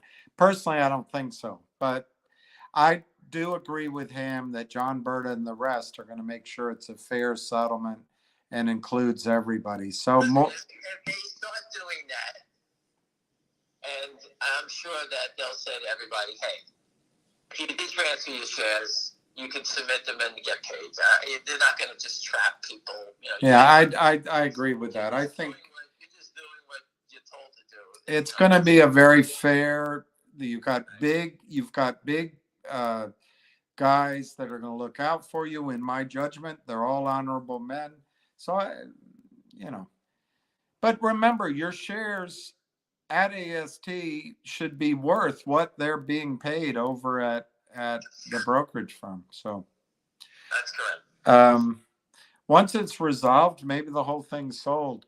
So fingers at 529, 431,000 in the aftermarket. All right, so it did pick up a little bit. That means that, you know, these guys, somebody who's short a little bit is trying to cover after hours. And I always look at that as a sign, as a positive event, you know, because somebody shorted it, some idiot like Timothy Sykes sold 10,000 shares at 510, 515, and they're sitting around saying, oh my God, I'm losing 20 cents, get me out of this thing. And those are things that you look for as a trader. You know, these are all little things. I know it doesn't mean much to you, but the momentum in the after hours is sometimes is a tip off that, you know, the small guys are panicking. You know, that's good news that we have small players here that are panicking, and that's what you want to see. So this is a sentiment I hear, and this is a good gentleman. He's not being negative. He says, I feel like I've been holding these forever and they'll never squeeze because the play has gotten too big and it's too widely known, just like AMC and GME. He is still holding, though, Finger and GTII. Listen, I said it 1,000 times, you know, it's like, but the old timers, it's like Candid Camera. When you least expect it, that's when it happens. That's the way. That was the name of that TV show. If they say smile, you're on Candid Camera. You don't, when you least expect it. Can they stop it? The SEC only knows about Finger and GTI is because we put the truck and stuck it down their throats. Okay? We sent it to the DOJ. We sent it everywhere. We've sent it 1,000 times. All right? So if you think that the SEC doesn't know about Lynn Partners and the Kramers, then you should absolutely. It's a tough battle. You know what? Why don't you sell some calls against your stock? Yeah, you could do that. You can produce income. Say you own the stock at $5. You can sell the $6 calls at 60 cents. You own 1,000 shares, sell 10 calls, and every month you take in 60 cents, $60. So it's 10 calls. You make $600 every month, every 6 weeks. Do you think smallholders under 1,000 shares will get gray market offers?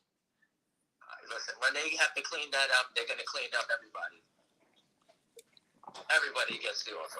And one person's pointing out that her or his shares were transferred to Nextbridge Hydrocarbons without their permission. So they'll include everyone. They were all defrauded. These guys are going to listen. They'll be. I pray and hope you guys don't get it. I think it'll be the same deal offered. Whatever the deal is, it'll be the same deal. That's what's going to happen. Yeah, I agree with that. So Lauren Wood is saying there's no resistance in Finger, really. Any volume that goes past $9 a share probably moves it. $9. We're fighting to get past $5.25. These guys are like, it's like pulling teeth. I don't understand why they're still standing. They have to know by now we're not going away. I think that eventually they're just going to put their arms up and they're just going to walk away. I've always said that about GTII, and I do say it about this one also. Yep, this is the same question. If there's a buy-in, what stops the shorts from just stuffing the market with more fake shares? I don't know the answer. So a buy-in consists of buying real shares to close out the transaction. You can't sell fake. You can't buy fake shares to close out a transaction. It has to be real shares. So let's say they start covering, and Williams sells 100,000 shares to them at 10. And the prime broker is going to go back to Williams' firm at E-Trade and say, hey, E-Trade, you just sold us 100,000 shares. We need delivery. They're going to go, we don't have it. They're going to turn around and make E-Trade go buy it again because they have to go get it. So it creates more buying. Mm-hmm. They have to get real shares. There's no more selling counterfeit shares to fill a buy-in with counterfeit shares. If we owned our own brokerage firm, we could go out and buy stock and ask for guaranteed delivery when you buy the stock. And the market maker selling the stock will move out of the way because they know you got to have guaranteed delivery they won't be able to sell the stock. That was the old days. I don't know. I don't have a brokerage firm that I could do that through. Well, I've been looking for one. If you have a small position, just a few hundred shares, what price how would you sell it in Finger once it starts to move? In other words, it's not going to change your. Listen, let's say you have 500 shares, Yeah. right? Yeah. That's $2,500. Yeah. You need to somehow figure out to sell, 100 shares at 10, 100 at 15, 100 at 20. If that gets you $2,500, whatever the numbers may be, then you have 300 shares, a few hundred shares you can let go, and that can really make you the real money. You take your money off the table, your original money off the table. You'll feel great. Say, hey, I had 500. I sold 250. I have all my money back. Imagine you sold 250 at 10. You get back all your money, 2,500, and you got 250 shares. And let's say, God willing, you sold it at 300. That's $60,000. Yeah. From a 500 share position, that you have 250 shares left. I mean, so that is life changing. Pay off a credit card. That's why I tell you, owning 100 shares, I tell everybody, you have no interest in, just go buy 100 shares. And people go, wow, I'm going to do it 100 shares. I say, just buy 100 shares. If it works, you'll understand why. That's what I said. Do you have any thoughts on CLNV? I haven't followed it. I've seen posts about it through Frank, and I again, there's too much information in my head. My head's gonna, I know it's going to explode. You're going to be like. I mean, I'm normally just a numbers guy. What companies do and following the CEO or this or that, that's usually not my thing. I'm usually a numbers guy. I just, I've seen the video here, I look at it here, and that's how I base trading on numbers. What they do, I don't care. So you tweeted that a whale got offended by $100 a share. Is that true? I didn't say he was offended. They got offered. Yeah, offered. I recall by a whale saying it better start at $600.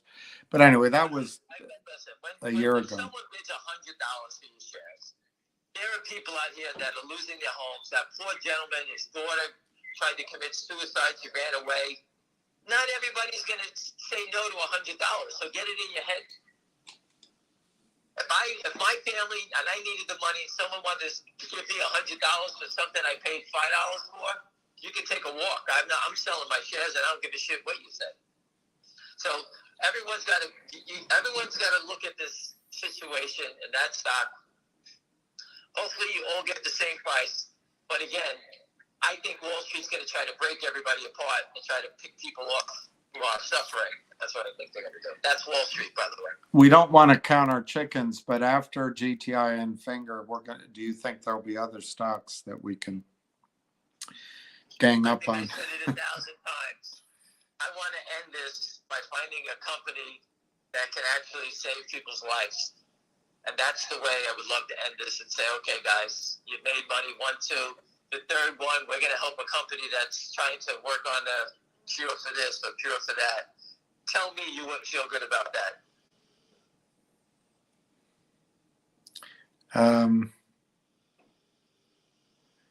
They could just leave Mullen as a traded stock and own Someone just said the real short. Can someone check short? Not legal advice for anybody. Can check the shortsqueeze.com. Someone just texted me saying it's 1 million now. In Finger? It says that the real short is 1 million now. Wow, that's bullish, isn't it? That means that's what's kept the stock down maybe recently. Well, they've been borrowing shares because they probably can't do anything. That's why they were trying to borrow everybody's shares the other day. Can you just check it out? Put FNGR. I can't.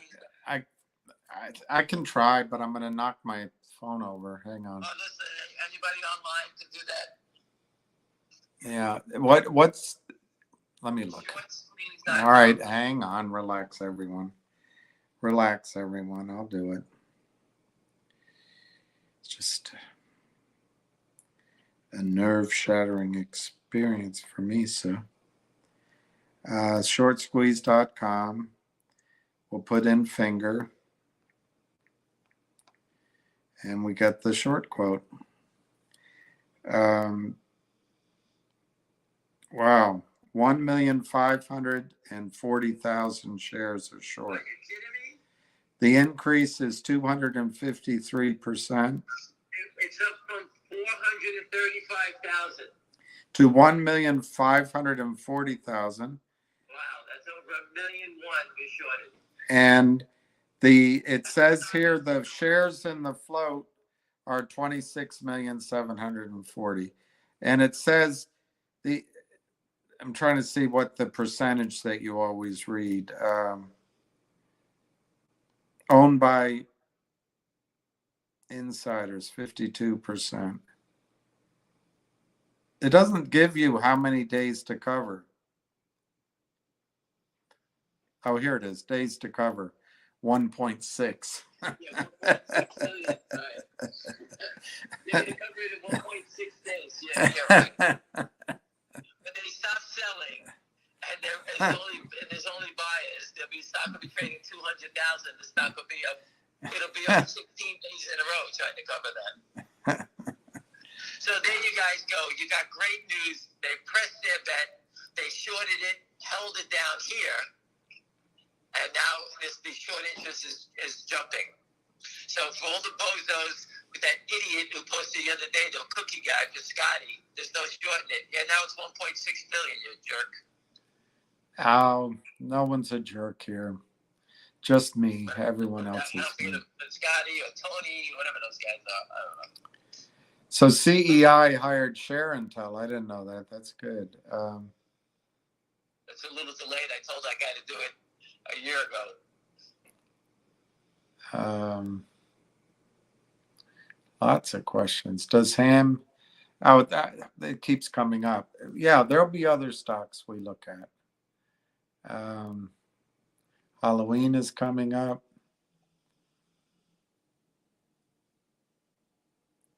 Okay. Where are they going to find the billions of dollars to pay everyone for their MMTLP shares? Well, it's cheaper than trillions. Right, there you go. Well, listen, for all the doubters in the MMTLP community, stop. You're spinning yourself into the ground. You're here a year already. The proof, you can't hide it. They're caught. You got the Senate banking on your side. You started with nothing. Now everything's in your favor within a year. I've been doing this 23 years. So stop the whining that you're here a year, you're going to get paid. They can't hide the fact. They can't hide this anymore. So what are your... Okay, sorry, I interrupted you. No, I'm saying that, I got it.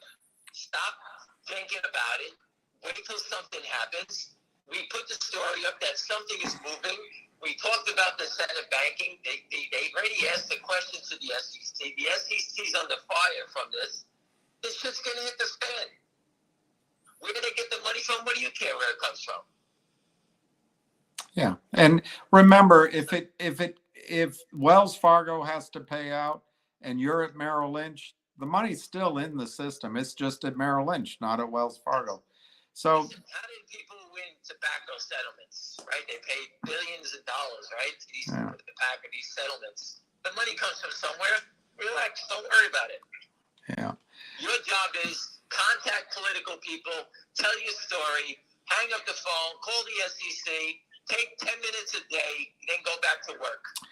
Your stock isn't trading. Just make the calls, help your cause out. That's all you can do. And hopefully everything is going to work out for you fast. That's it. So, but the questions are just, you got to stop. You're driving yourself crazy. So, what do you think of Jeffries being down $1? And I think, listen, again, I have someone reaching out to the chairman of Jeffries. I met with them. I flew to meet him. I told you I did that. I'm waiting for the answer to come back.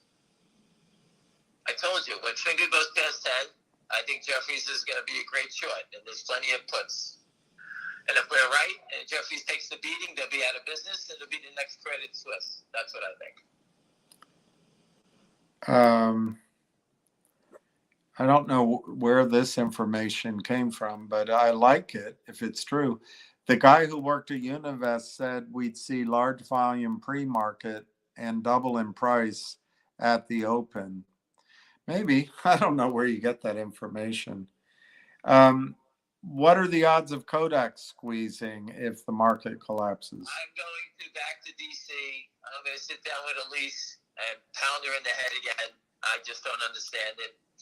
A shareholder gave me another major political person that I can go sit down with. So I had two major political people in a week, one Democrat, one Republican, that can make a lot of noise for us. So I'm going to go take care of that too.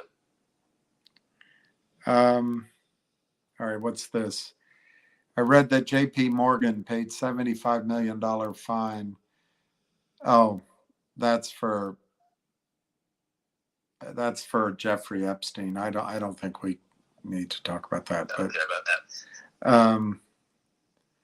Everyone knows they're screwed. The Kramers and Lynn partners, they know they're screwed too. That's from Not Legal Advice. Not legal advice. And the best thing he's ever said, and he said it on his conference call when I went on it. He said, "Boy, these guys they make scumbags look bad." That was just amazing, and I thank him for that because I use that line all the time now. And we've been saying it. People have tossed me under the bus, William under the bus. You guys are touters, you're pumpers, you're this, you're that. Everything that I've been working for 23 years, I see coming to an end right in front of me. I know you guys don't see it, but I do. And I'm trying to teach you to see what I see. But again, all you care about is profit, and I got it. That's why we're fighting. I know you care about profit. Apparently, Gensler's talking before the Financial Services Committee tomorrow. I didn't know that. They have a lot of questions you can ask. They can all ask questions, so it's going to be interesting.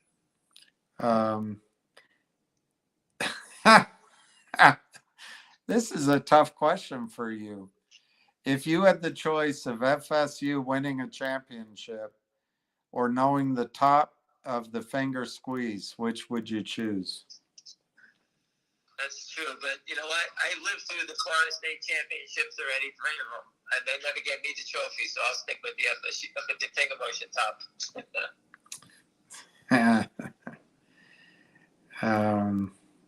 Okay. A lot of large positions in MMTLP. Listen, everyone, you just were handed gold. Everyone get off this phone. The short position went up 1.1 million shares from 435,000 to 1.5 something, whatever it is. That is, and they're underwater already. Think about that. It's only been 2 weeks. It's been 12 days between the last trading period. And you can see that we went up to 6. That was it. So between 6 and 5, they've been shorting it. All these shares are short. Everyone was getting called to borrow shares, right, the other day? Well, there you go. Now you know what they did with it. Everybody, go to your computer and put your stock out for sale, GTC, pick a stupid number, and this way no one can borrow your shares. If they have to buy back into 1.5 million shares, where do you think the stock is going to go? This gentleman's made a couple of points. He's given up on super squeeze pipe dreams. And as soon as we did the truck, he knew they wouldn't let us win. He would have been better off learning how to trade. Compounding is a powerful tool. Well, you don't know what he's talking about. Well, we're here to try to kill the shorts, ham short killer. This is something that, and it's a squeeze we're looking for. Listen, it's just we're fighting crooks. And for the gentleman who just said that, listen, I'm with you. I got you. You don't believe it's going to work, but you should take your money and never come back to the equity markets because you're going to sell your stock, which you're free to do, you're going to get your ass wiped out, and then you're going to come back and say, boy, did I learn my lesson? Because you're never going to beat the equity markets when it's fraud like this. I don't care which stock you're playing in. They'll take your pants down and do you dry. That's what's going to happen. So good luck. Yeah. We try to save you and your family. This is what this is about. You don't want to do it? Move to the side. I could tell You can give your opinion here because I didn't study it, but they're asking in the past, how long did it take Univest to get involved before the stock runs? I don't know. Listen. The Univest is not for me. I have no idea. Avid did a video on it. Avid Trader did a video on it outlining everything they've done. So just go read that and look at it yourself. I can wait it out. I've been here 23 years, another 2 days, 3 days, 5 days. We just went into gold. There's a guy short 1.5 million. He can't keep reshorting the stock. He can't borrow it. So his end is over, that guy. Whoever borrows those shares is done. So Heidi, who is, I know you respond to on Twitter, she's terrific. She said she talked with a visitor from China today, and she asked about topping up minutes on phones and told him about Finger. He thinks that there's more than 3.2 billion phones in China. Yeah, they all have a lot of phones. They all have multiple phones. More phones than cars? We have more cars than phones. We have more snowmobiles than, I don't know.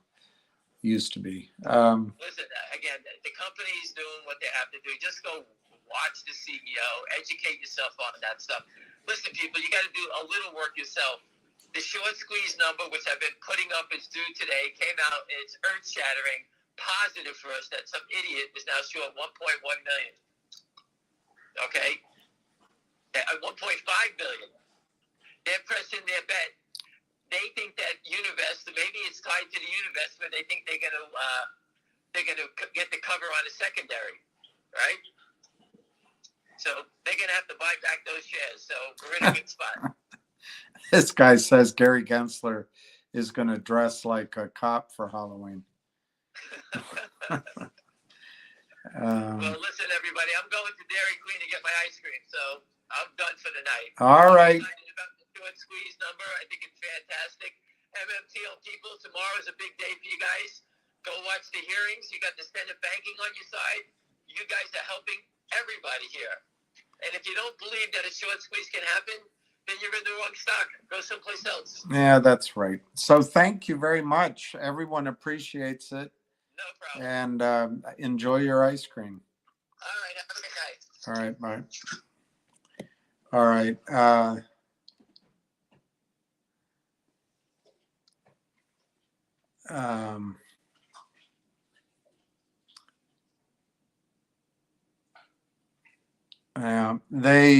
Ahmed, they don't really want to sell the stock. It's, when Gensler gets before the committee and he says that our markets are the deepest, he didn't use the word integrity, but the deepest, most honest, transparent in the world. I would say he's not telling the truth. What's a blizzard from Dairy Queen? I've not had one in forever, but those ice cream cones you dip, that would be great, but I'm sure it's horrible for you. I remember that from decades ago. All right, so I'll either go for 4 minutes or longer, depending on the questions. I don't know any specific update on Wolf, but you just got to remember, Dadif, that Wolf was under assault from Yorkville advisors. When you're mining Bitcoin, you have to keep your costs down. One does. And it's all about getting the most advanced computers, the cooling systems. I mean, I've looked into it, tried to raise some money for it. You've just got to get state-of-the-art equipment and tools and all that. But then your other input is energy, and their source of energy is nuclear, nuclear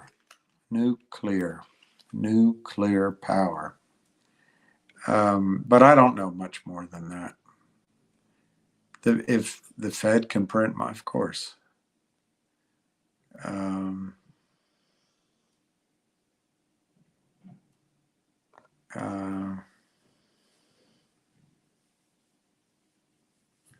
Yeah, Heidi, that's right.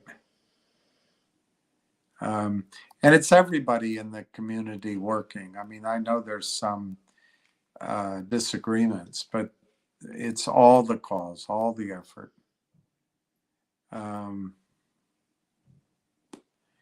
You'd like me to do one full live with a British nanny accent? I don't have an accent. I can get a couple of my British friends on. You know what I mean?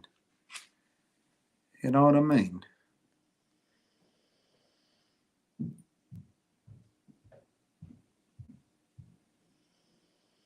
I don't know why they're not allowing penny stock trading anymore, but they're not the only company. Merrill Lynch doesn't allow it. They don't want the buying because their buddies are doing all the selling. It's just terrible. My cousin Vinny says, don't worry about it.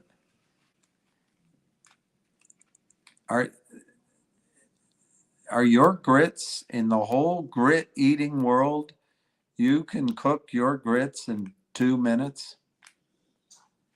Yeah, I was behind, Roger, because I was trying to get every question. I'll try to remember CRDF, pancreatic. That would be awesome.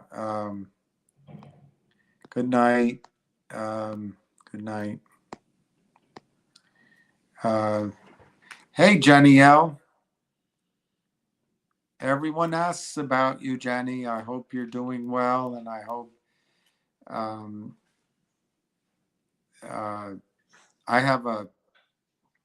have to have an operation on my eye, and that's nothing.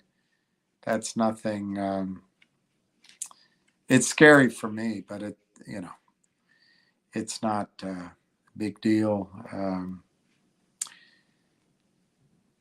Anyway, people are always asking about after you and sending their love and their good wishes.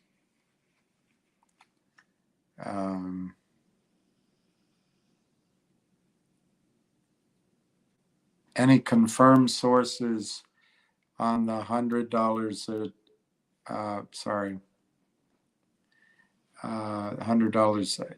Lena, I don't have any confirmed sources on that. And frankly, if I did, I probably wouldn't talk about it, because if I got information that was specific, I don't think, if it were public, it'd be announced, and it's not public. So even if I knew something, Lena, I wouldn't say it. But I do think, Lena, that the motion, and I've said this before, just the movement of stock out of these firms indicates to me that the lawyers who represent each of the firms, the broker dealers, market makers, prime brokers, and et cetera, have done their analysis. They've earned enough fees. They've shown how smart they are to each other. And I think they're starting to recognize they have risk here. And so I think the movement of stock and all that is by way of defining the problem.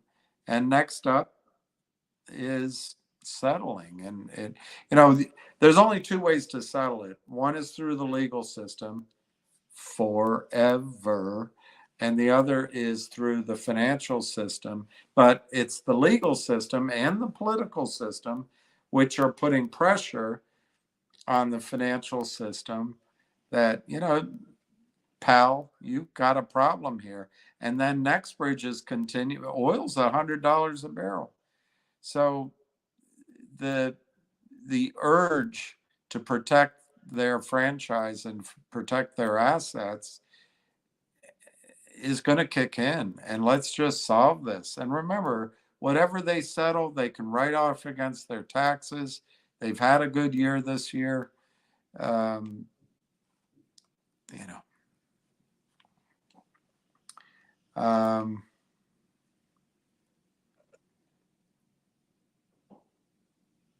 she does have a great voice. Nice finish.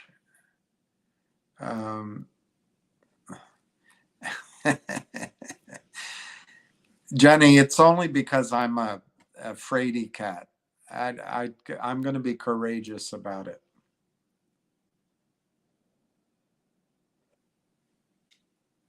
She has the most nothing voice.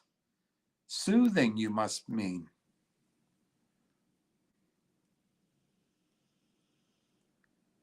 I'm not going to read that out because apparently that's provocative. There we go. Okay. Hopefully it's, jumping out of airplanes is routine now too.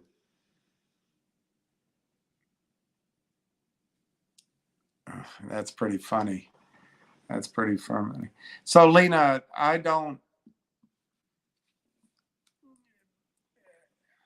even if I did know, I wouldn't say anything. And I'm surprised that people are saying something. But, there's a little bit of where there's smoke, there's fire. And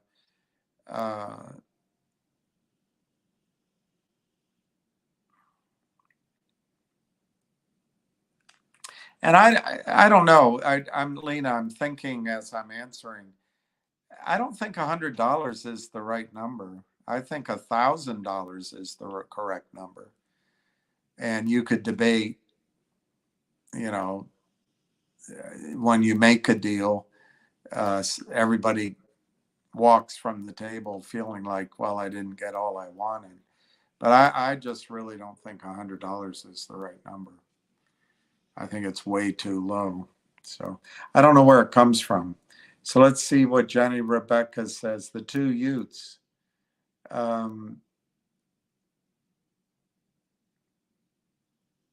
Roger, what does 1.6 do for my estimate?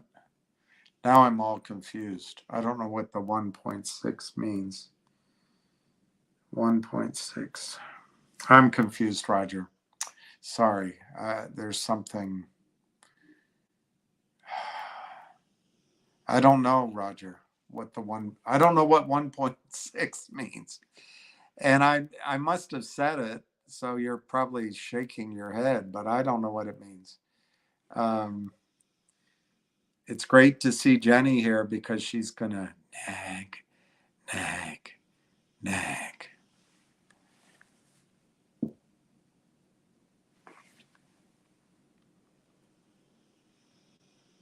Sweetest voice.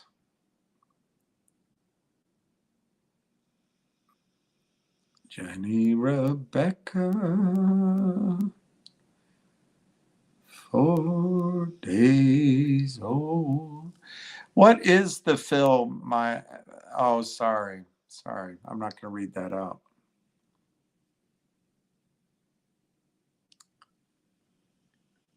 No, he didn't. And I forgot to ask, but she's okay.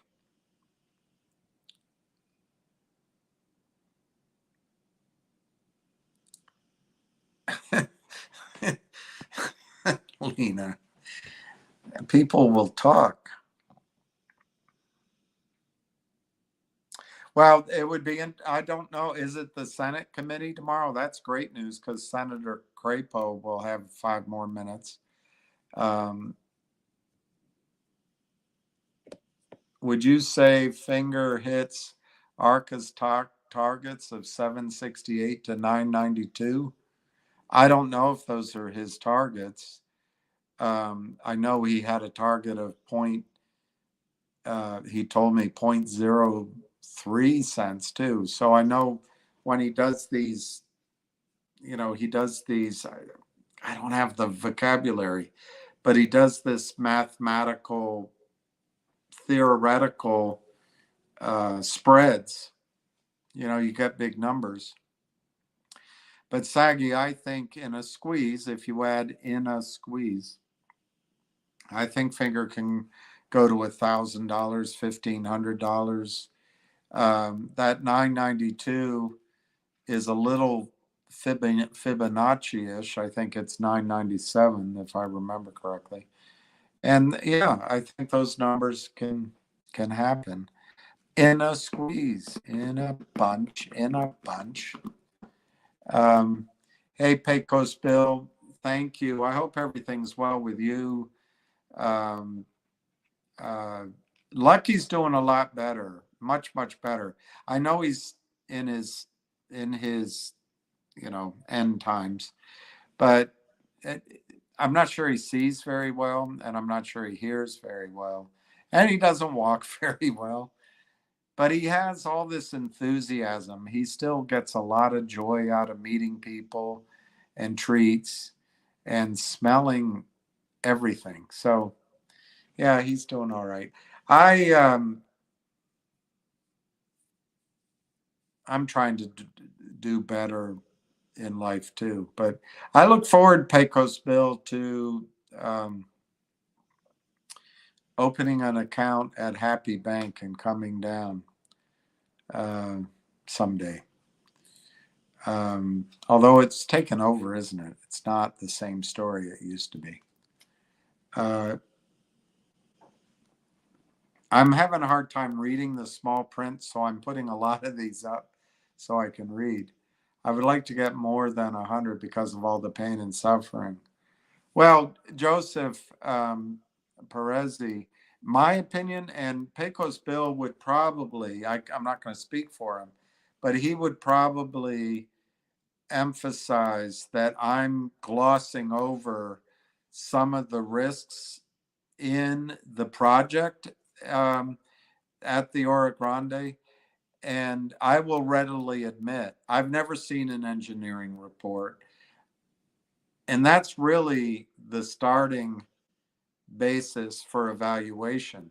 But I would suggest that if these rumors are true, somebody's seen something. They have drilled the wells. They do have behind pipe reserves.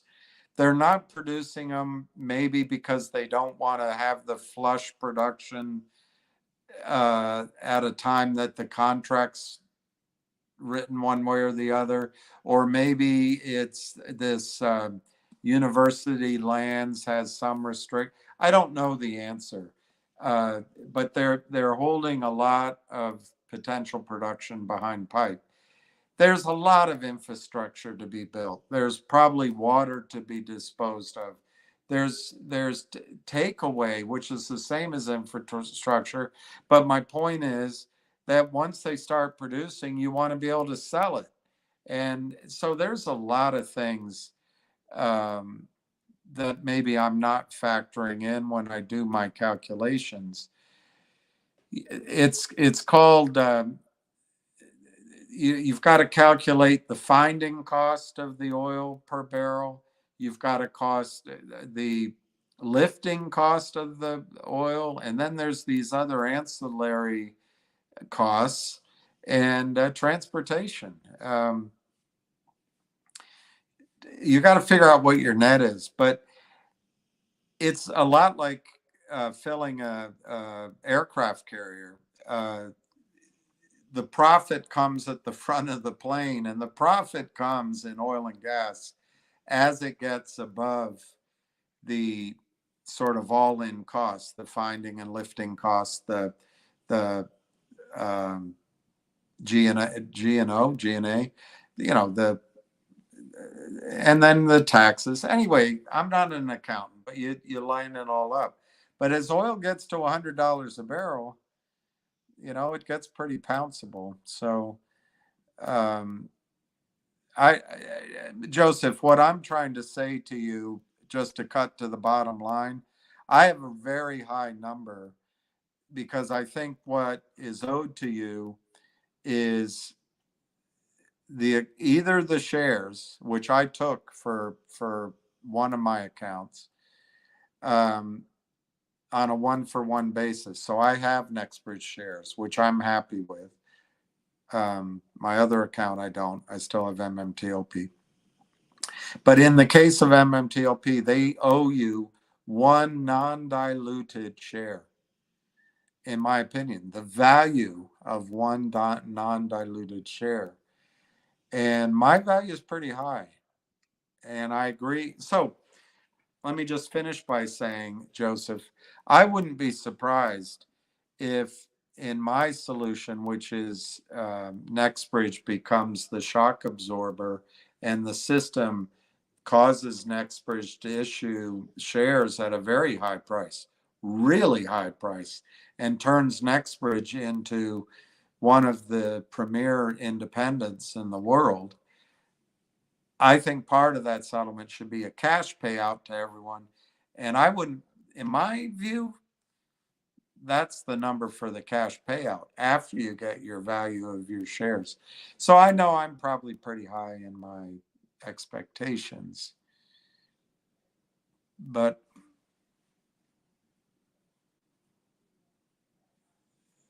I also think I'm pretty conservative in what an acquiring company would be willing to pay in cash and stock, and that always changes. Obviously, it changes a lot when oil prices are $100, which they're not quite. But there's predictions next year of $150, and you see what people will be willing to pay next year. It's interesting. So. Um,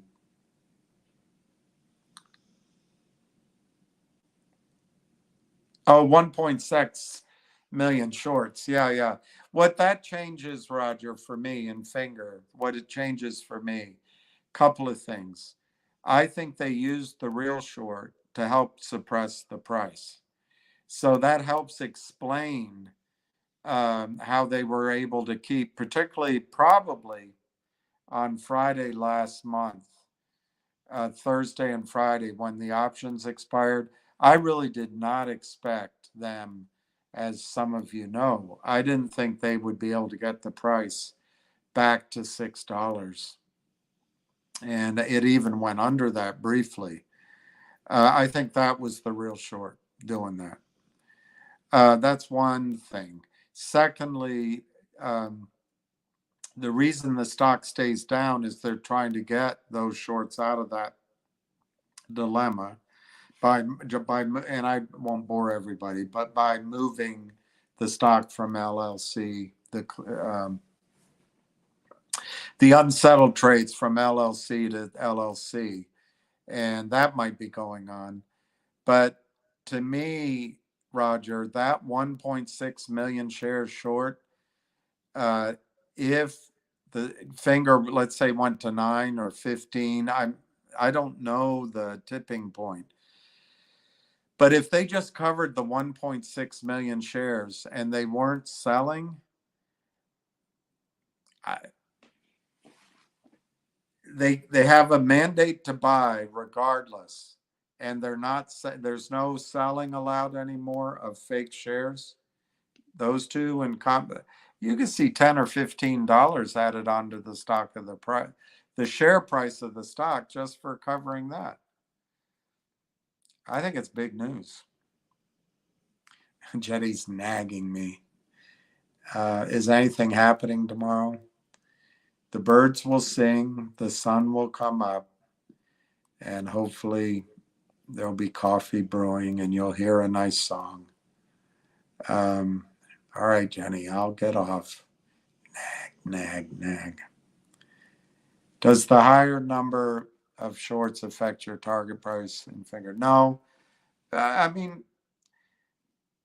that question, the Grizz, is half a question, I think. because my target price in finger without a squeeze is probably 15, 20, 25, $35, something like that. It all depends on what they do with the money.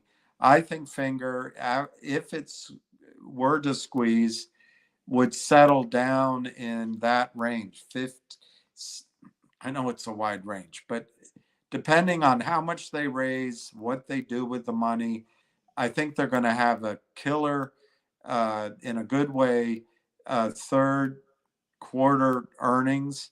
They're going to go profitable.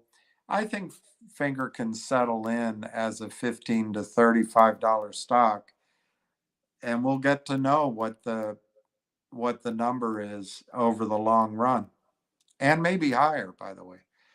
I don't think the real short position being so high changes my target price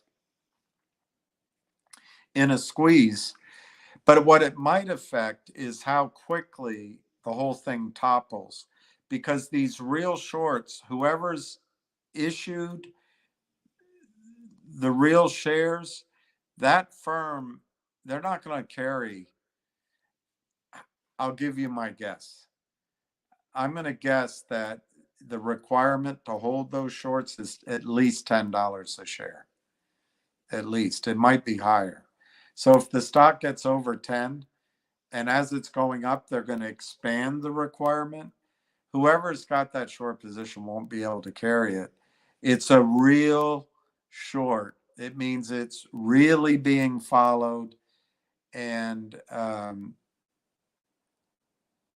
I think you could get the squeeze started because of that. So no, it doesn't change my target prices, but the immediacy, the firecracker part could change.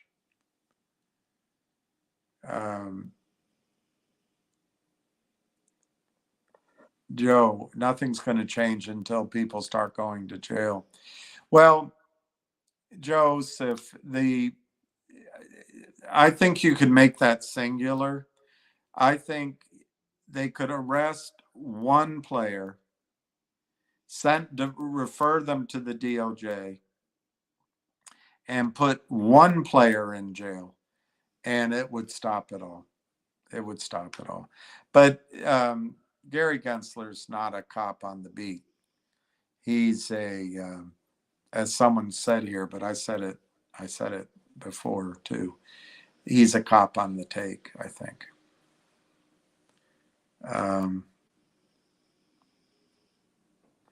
Now, I guess I don't know if my moderators are the same since I've switched. I don't know how to do moderators.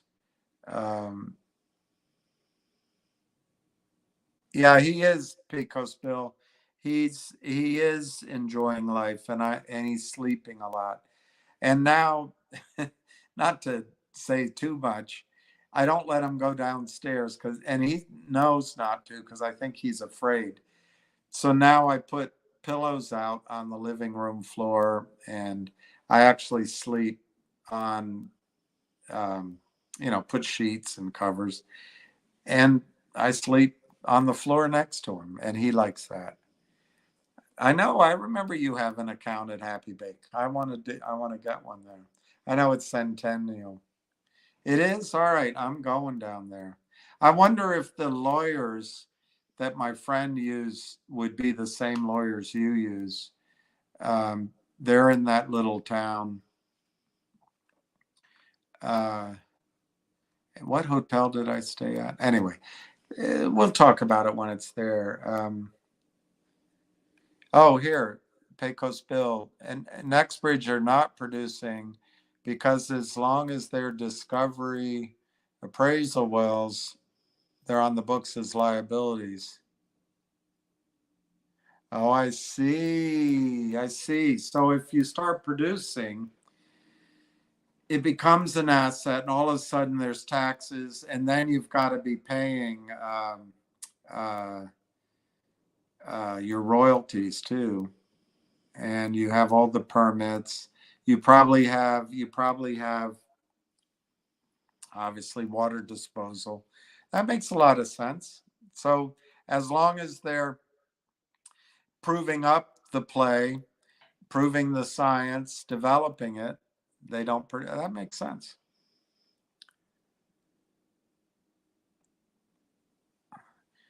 Do you think this crooked market makers are afraid of Univest? No, no, I don't think they're. Uh,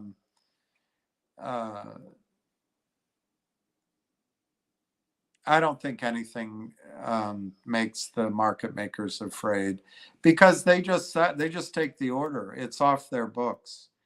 The high frequency, the hedge funds, they do it primarily. I think it's coming from offshore now that I've read some of this stuff.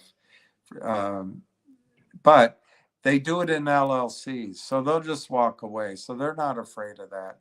They're not afraid of the SEC. If there's a huge loss, they're not going to jail. It's inadvertent. No, I don't think they're afraid of Univest at all. And I'm the way they're trading, I don't think they think Univest is really going to do anything. The modus operandi is to keep the price down. So when Univest raises money, in your terms, my retail's terms, it seems dilutive. No, I don't think they are. John Barra, it's weird. I'm sorry. This eye today is really bugging me. Maybe I'm just tired, or maybe it's just because we talked about it. So I thought that said John Berta, but John Barra, thank you. And Ham, well, you guys have all been through a lot. And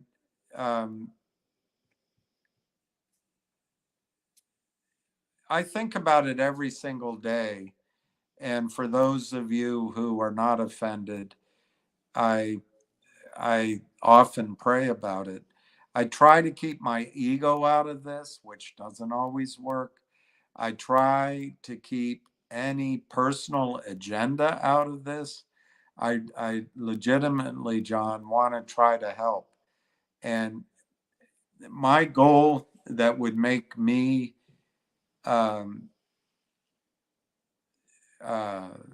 Lucinda Williams has this song. I'm trying to remember the words. Get right with the Lord. If my life were to end suddenly or in a long swan song, what would fill me with a sense of doing something that meant something would be for each of you, whether it's 5 people listening, 500, or several thousands, to be able to make money here and then become your own financial castle, your own financial island. Start thinking like a central bank. Start thinking about income from real assets, income from things you understand, and being able to support your family and friends, or join in a circle that you trust, and carry your own water, but to be free of debt, to be free of the system as it's currently structured. I would love for each of you to be independently wealthy. And that does not mean that you have to be a multimillionaire. It just means a place to live, friends and family, $1 more a month than you spend, and no debt, and real assets. Anyway, you all are going through a lot too, a lot of people. And I just want to see it through to the end. I don't know where the end is, but I want to see it through. 855 $6 puts on that Friday. Wow. Wow, wow, wow. And they closed it at 6:01. Kit, they closed it at 6:01, and it punished me, and I called in. Anyway, it's not worth it. Thank you for another great podcast. Thank you, Mr. BN Pro. Gary Gensler will be on the hot seat, sweating bullets when asked about MMTLP. His hands will be going like this. He'll be talking in a very soothing way, bringing up ideas here and there to show how intelligent he is, and it'll be his own opinion. And then he'll say that we have the deepest, most honest capital formation and markets in the world. Let me ask you something. How can hundreds of CEOs in the OTC markets all have bad teams, bad ideas, bad execution? How can they all deserve to be destroyed? Look at the oil and gas business.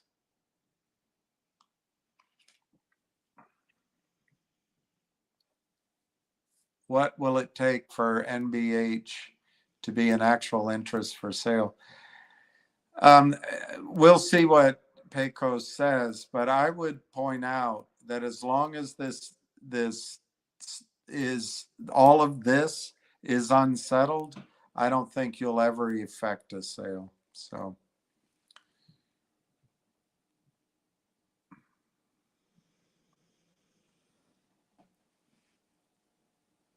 well, I don't know.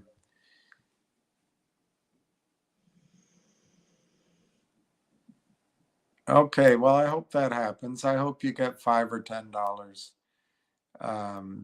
I think that's achievable, but I can't predict the future. All right, I'm not going to read that out, Mad Max, but doesn't mean I don't agree. Wow, you sold at 72, bought it at 13. That's pretty good.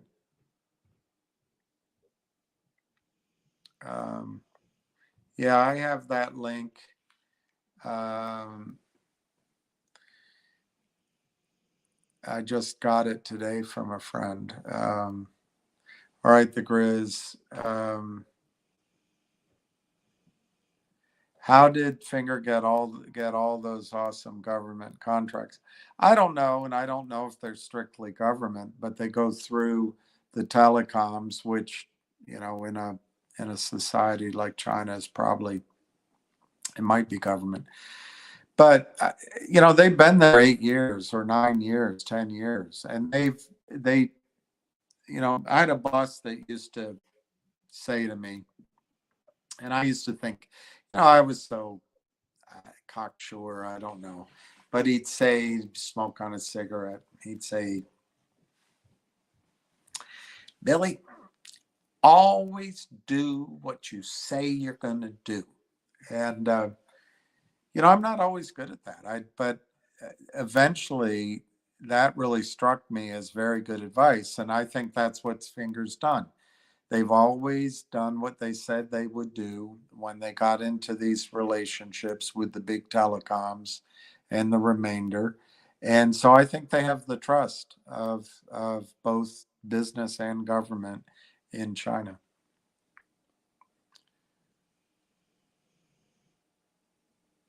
Wow, that's kid. I'm not going to read it out because I'm tired, but I read it and I thank you for that. Ham was the one that told us Univest starts buying pre-market. Ham did. Yeah, he said it could be up 60%. He said that on a call. These aren't strict. This is what's going to happen. He's just, in his experience, what he's trying to get across to you is if and when a stock starts experiencing a squeeze or forced buy-in or pressure, you can see it switch, and it might show up in the pre-market.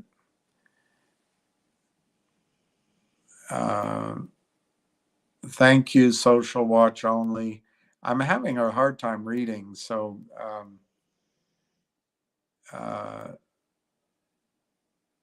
thank you, Rosa Fleur.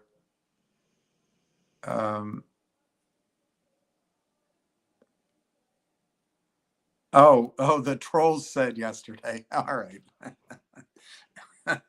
I mean, that sold at the top and bought at the bottom. That's, I was thinking that would be quite a performance, Lauren. um, thank you, Jenny. Um, you take care, and we all think of you all the time and pray for you, those of us who pray. I'm feeling all right, Kevin. I just, it's weird. Maybe it's just because I'm tired, but I'm having a hard time reading. What are my thoughts on MULN? I I don't have enough of the data to give you a recommendation, but these are my thoughts. There's a company that got totally destroyed by Gensler shares. However, they have something, a technology. Um, Apparently, they have these big contracts out there. Everybody's always got big contracts, and they may have an asset that's worth buying. Odds are that the stock has been destroyed. So you've been crammed down and you're not going to see the reward of a buyout. A buyout will come in and rescue the bonds, rescue the talent, the CEO and executives, and salvage for the new buyers' purposes the technology and the patents. My guess is shareholders have been diddled with and won't get much in return. So I don't have a pretty picture to paint on MULN. The only two ways out of this for companies that have been buried, in my judgment, are huge cash flows that allow them to buy back stock. And the other thing is, for example, with oil and gas companies, you suddenly have an asset that's worth so much more than the perceived value once was. And but that's the only way to kill these I'm guessing hundreds of billions of shares sold that don't exist in MULN. I'm telling you that's a guess because I don't know the exact number.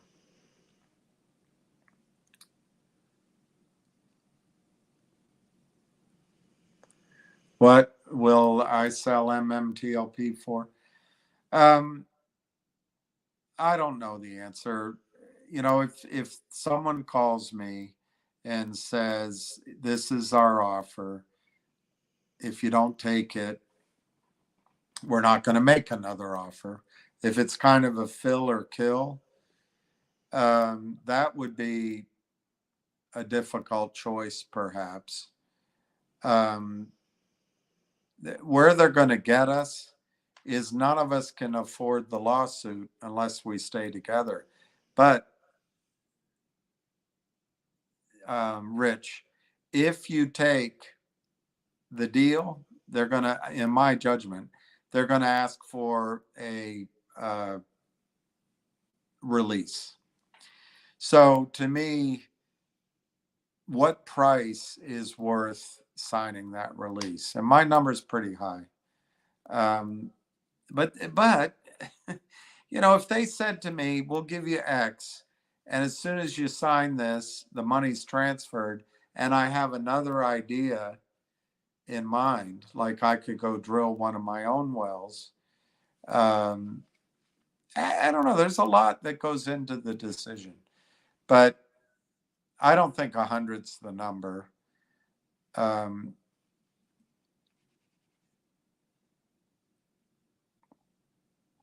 you know, if they restrict the big guys from saying anything, we can't learn the thinking of the big guys. So I'm hopeful that the 5 or 6 core people, should they agree something, will make it part of the agreement that becomes the minimum that can be offered to the rest of us as part of their agreement. So we don't have to speculate, are we getting a less attractive deal?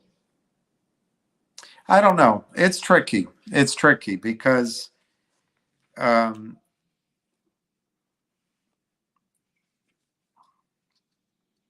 cash can be king quite a bit. So it's what you have alternatives for. But I'd like to see a higher number than $100, quite a bit higher. Is it reasonable? I think so. I did the arithmetic using a really low buyout price per barrel of oil. But my caveat, Rich, is if I saw a report from Netherlands and Sewell or not Ryder Scott, that would become my fact. That would become my set of facts. And then there's other things in there too that I just don't know. I'm not the operator. So how expensive is it to build in the pipelines? I assume it's not going to be hard to dispose of water if there is water. I don't think they're going to have a problem with financing, though. That's the blessing. I don't think they're going to have a high cost of capital. So anyway, I'm feeling a little peaked, actually.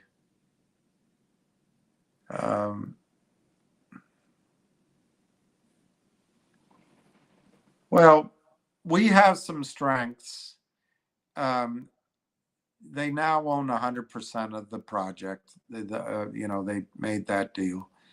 Oil prices are high now. There has been progress improving up the play. So we have some strengths. The other thing is they want our signature. They don't want this leaked out. On their side, there's an incentive, in my judgment, to settle this year. But I'm speculating. I have no information, totally speculating. But they've got 3 or 4 months to settle it this year so they can write it off on this year's profits. And they want it out of the press. So their offer might be better now than it will be in the spring. I don't know. The other thing I don't know, because I'm not a lawyer, is we're a class of, if we were in bankruptcy, we'd be a class. What percentage agreement do they need to get? If they got 95% of people signing off, could someone with 500 shares still, who had not signed, still cause publicity and cause full disclosure? I don't know.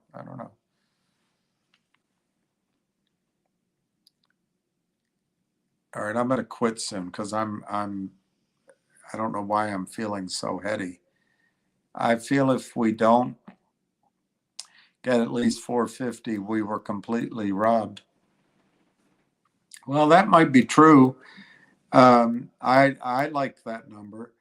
But Ted, in oil and gas, and I've been through it quite a bit, the play can be condemned by, I don't know, a series of bad wells. I don't think that's happened here, frankly. I think what's happened is the opposite. I think the play has become much more attractive and it's been fleshed out to the positive. But 450, I guess you're talking about the short squeeze, the 2 days of trading. Yeah, that's a good point. I'm sorry.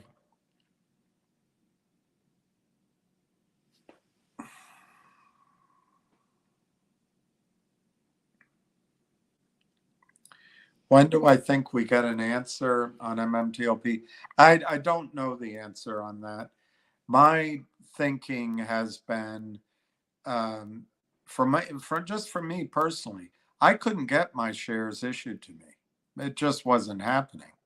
And then all of a sudden it did happen. All of a sudden. And that was, I have them here somewhere. I think that was in August. I showed it to you guys.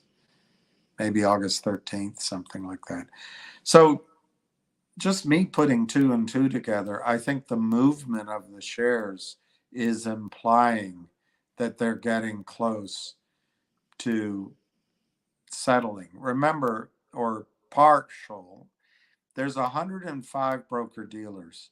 Not all of those broker dealers are complicit or even want to be complicit. Some of them didn't even know this was even possible in the markets. They just want to get it off their books. I think a year has almost gone by, and I think there's pressure on the part of probably at least 100 of those broker dealers to try to resolve this before the end of the year. But that's speculation on my part. It is speculation. They've had time, though, to define the problem, and it's only getting worse.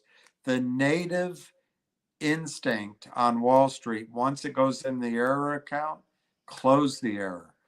We don't care how much it costs, just get it closed. And so anyway, I think I'm speculating, but I think you'll get an answer before the end of the year.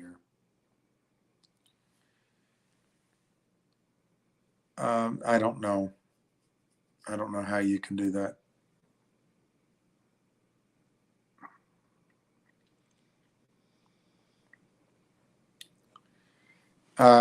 Gensler, there may or may not be an investigation.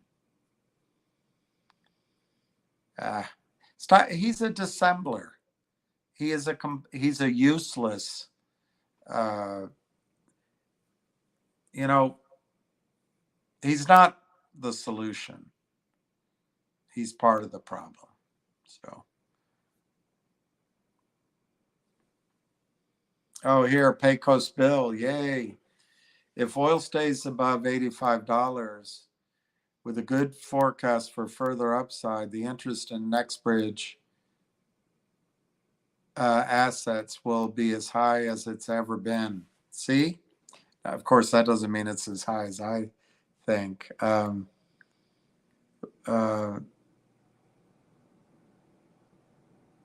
Well, Kit, I think I'm a peak oil guy. I think oil can go over $500 a barrel, and it's pretty scary. Gasoline could, our life could change. But anyway, but there's no reason to panic. The oil and gas business in the United States is an excellent business, excellent people. Is it true MMTLP is not going to be mentioned in the Gensler Grilling? It's just a retail issue. I don't know, Dos Equis. I don't know that answer. I would, if it's before the Senate, I would think Crapo is going to ask again. If it's before the House, the whole side of the aisle with sourpuss, Maxine Waters, she just sits there with just a pout on her face. That whole side won't ask any questions. And then on the Republican side, I think it's just a handful that might. But I think Donald's will. Watch out for Donald's.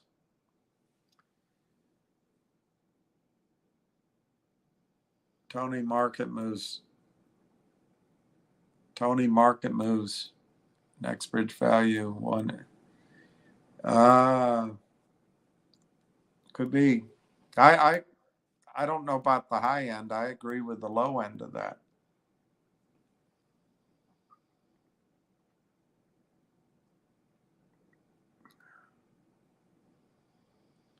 Okay, Barron's and Running thinks the S3 is en route. I would tend to agree with you. Let's see what Pecos Bill says. If the oil futures keep getting suppressed, it may make mid-cap companies a little nervous. Large caps are looking for tier one drilling prospects. Absolutely. I I don't know if NextBridge is tier two. I would have guessed tier three or four, but it's not there's always a cycle, and I'm mad with my investors. We've missed the opportunity part of the cycle, but um, it's true in all resource plays. You've got to have tier one move, then tier two, then tier three, then you get to the quaternary and uh, whatever five is quintiary. You get the values stop with the most predictable. They start there first. So yeah, I would say it's until it's producing, until there's a lot more drilling, it's not a tier one. I would agree with that. And the big buyers also, they don't seek um, hockey stick type rates of return. They just want to know um, that cash flow is going to last a long time, that there's plenty of room to grow. That's my opinion anyway. Global economy will dictate further oil. Yes and no. Yes, if the economy collapses, there's going to be surplus oil.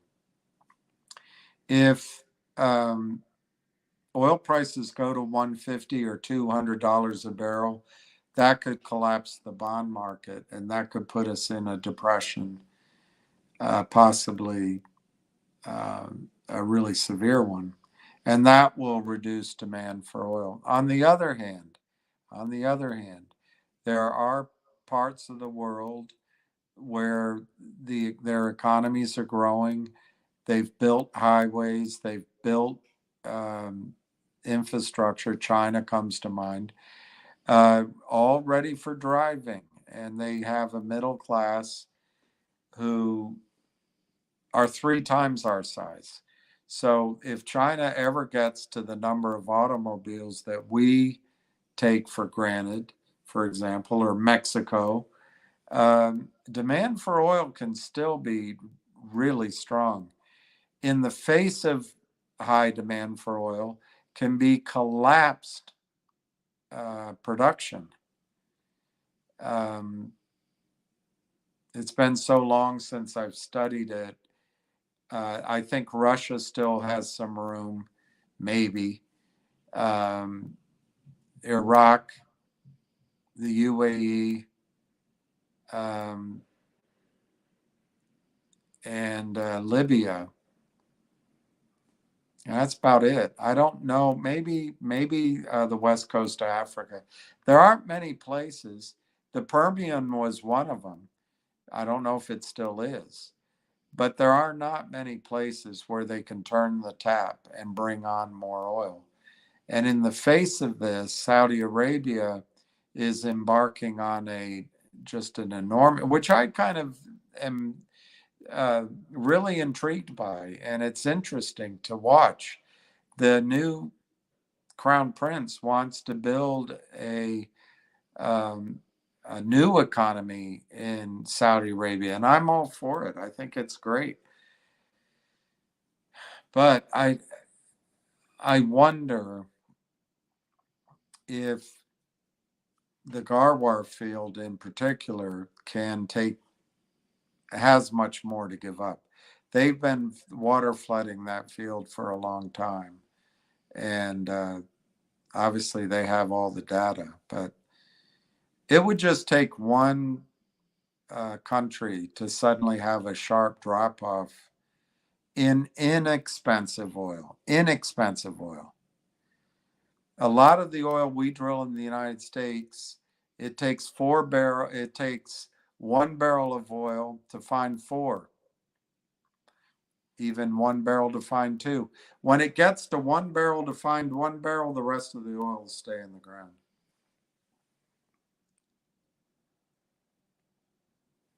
I would bet. Well, that really could be. And McCabe, the attorneys, if they start with 100, they're looking to settle. So I bet McCabe might come back with a number higher than my number, and then they'll settle somewhere. But I would be almost willing to bet my last dollar that McCabe and the rest of those guys won't make a settlement without including all of you and me.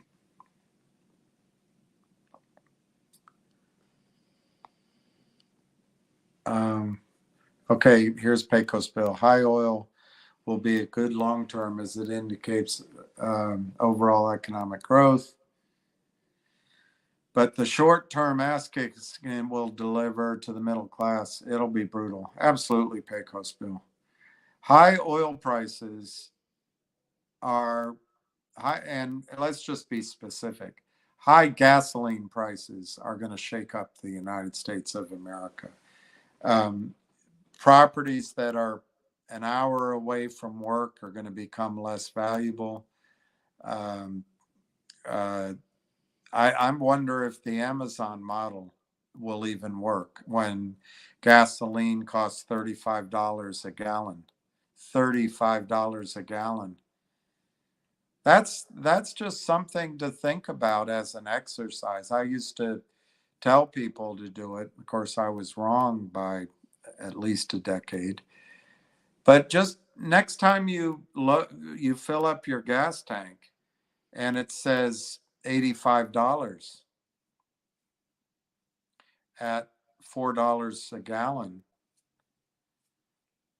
Just imagine, I'm not saying it'll go there, but just as an exercise, imagine gasoline went to $40 a gallon.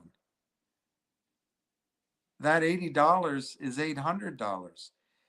It's not to panic you. It's just to start thinking about how life can change and how difficult it may well be. That's why I think we have to live closer to harbors, to trains, public transportation, all sorts of things. It could be difficult. But I do think the United States oil industry is capable of bringing oil and gas to market, so that we can have a longer term adjustment rather than overnight. But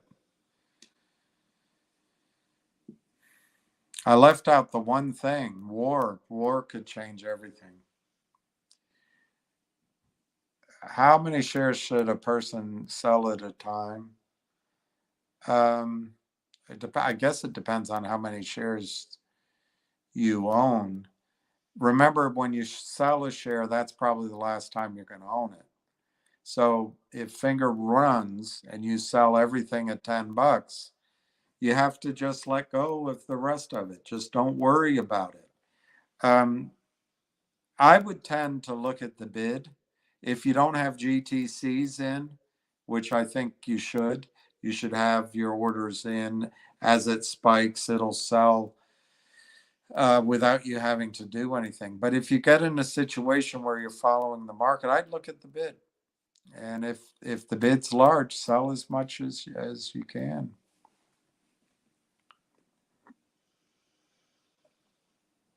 Oh, let's not. I shouldn't have said what I said about Maxine. She is uncomfortable with the Republicans running that committee. She's very upset. Her body language says she'd rather be somewhere else or in charge of it.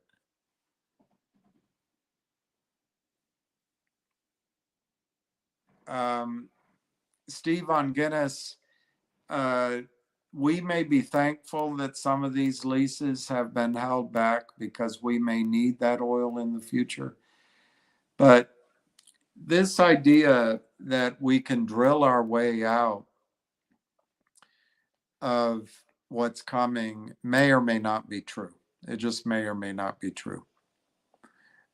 We have to drill. Don't get me wrong, but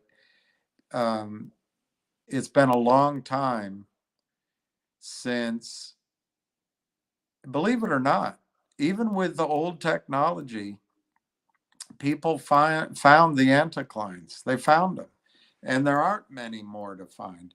I talked to somebody the other day, and I guess the Brazilian subsalt play is actually working. But I was convinced for a while that that was going to be a failure. That is just a technological feat beyond any other. But if that's working, that's potentially um, a game changer. Um,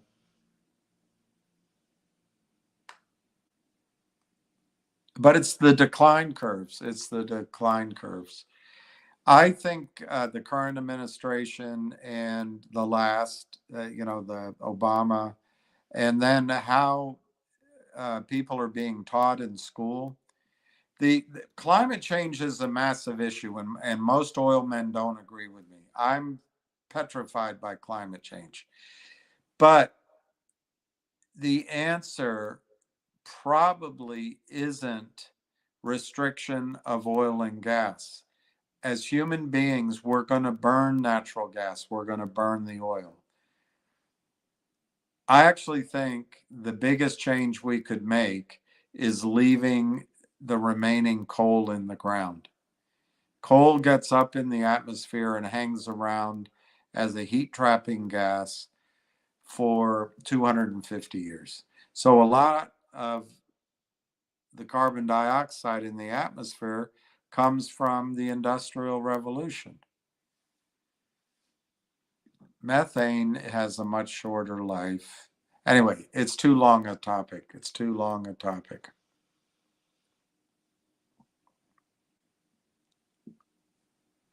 James Bond. James Bond.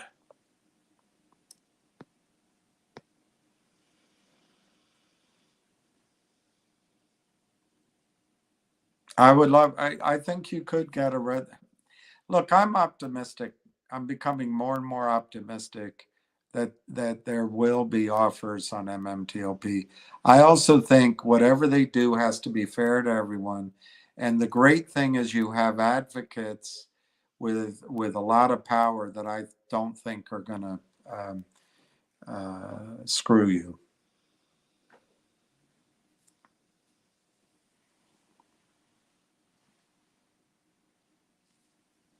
Oh my gosh, I didn't think of that, Pecos Bill.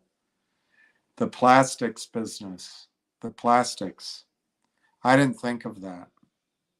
You're absolutely right. Um, and then all the containers we use. I mean, this thing I bought rather inexpensively at the hardware store. They didn't have the other model, but it's all plastic.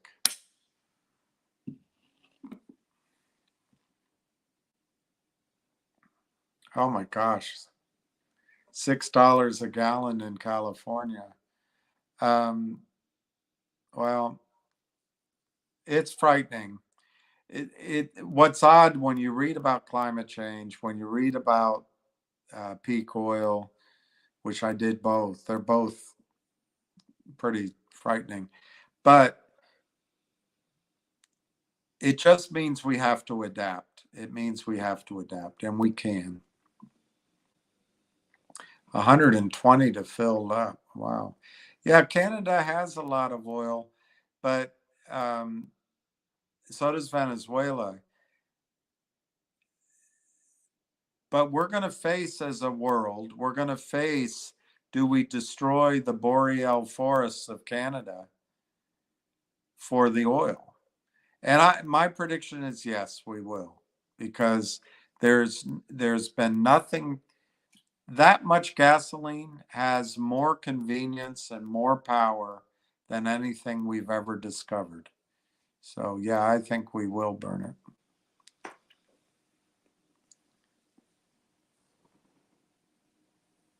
Yeah, that's right. The Keystone Pipeline.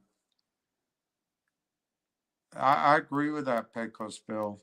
It's the disruption, but there's a fundamental thing happening where younger generations have been taught, portfolio managers don't invest in oil and gas.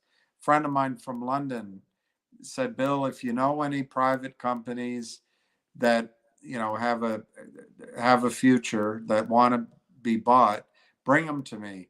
But no oil and gas, and no financial companies, no oil and gas. There's just whole generations that don't want to invest in oil and gas. This is insanity. It's just insanity to me. We were energy self-sufficient under Trump. I think that was a little bit of hyperbole. But there was no question that the extra million and a half barrels a day coming from the Permian changed the dynamics worldwide. But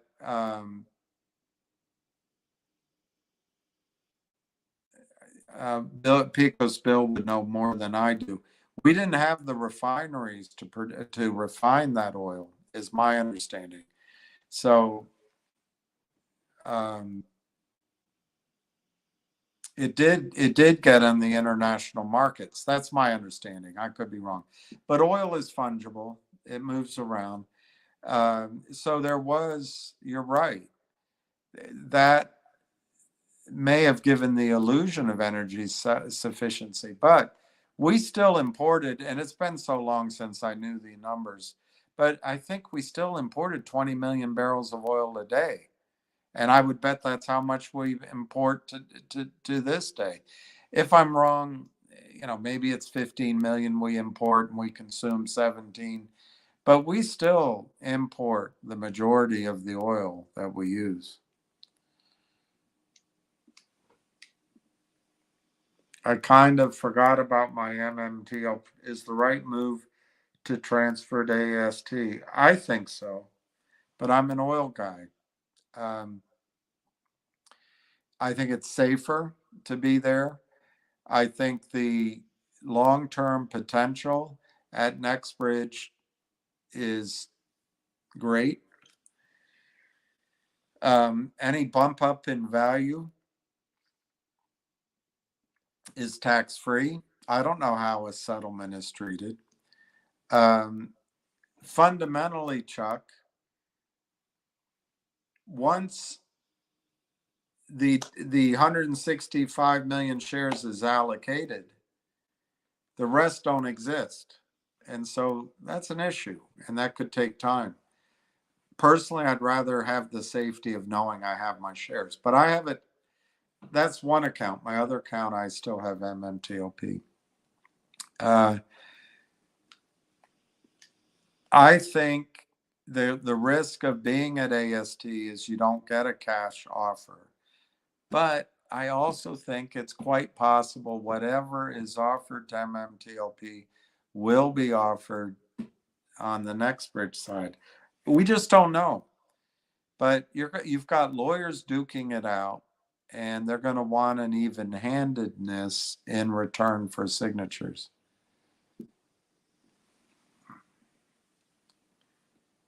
Prime Minister of Canada will never allow oil. Look, Urban 8, this is all fantasy land. In the Middle East, people want their air conditioning and their water to drink. In Canada, people want their heating.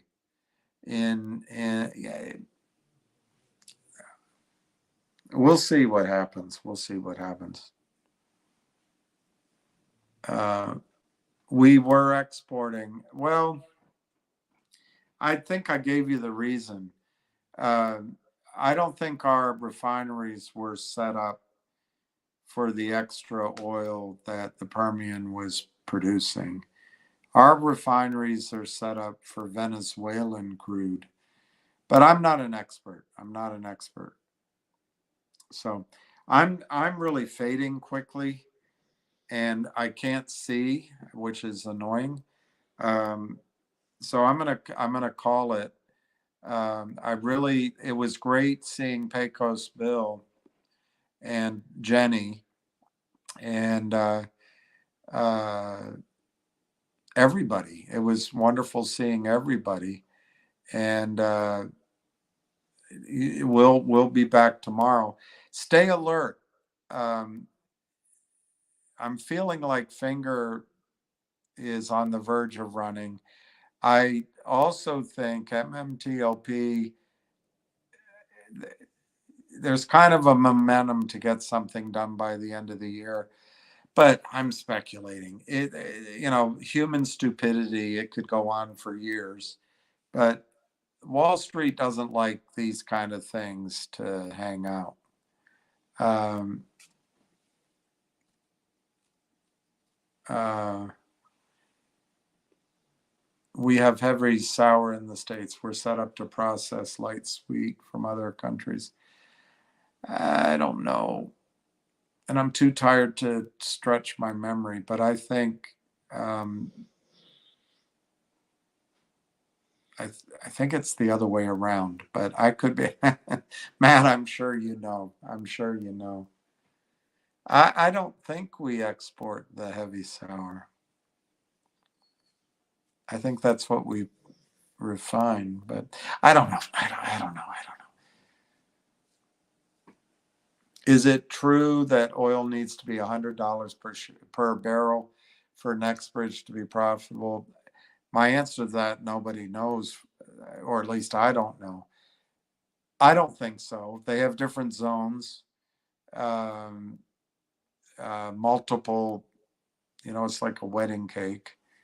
So no, I would guess the number is closer to $35, but that's purely a guess. It's purely a guess. Bye, Pecos. Yeah, we'll keep up the good fight. Um, yeah, I'm really fading in and out.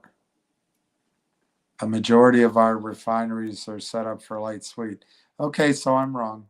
I'm wrong then. I'm wrong then.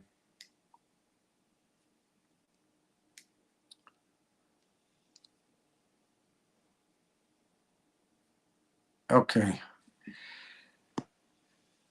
It's not the first time I've been wrong. I'm going to wish everyone good night. Um, uh, and I'll do better tomorrow. I'm totally out of it. So peace, love, and happiness to everyone. And thank you for coming on. Pray for the gentleman whose daughter was in trouble because of MMTLP. And everyone that's been hurt by it. And we'll see you tomorrow.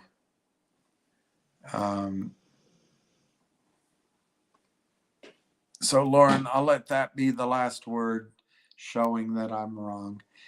And we'll see you tomorrow. So everybody sleep tight.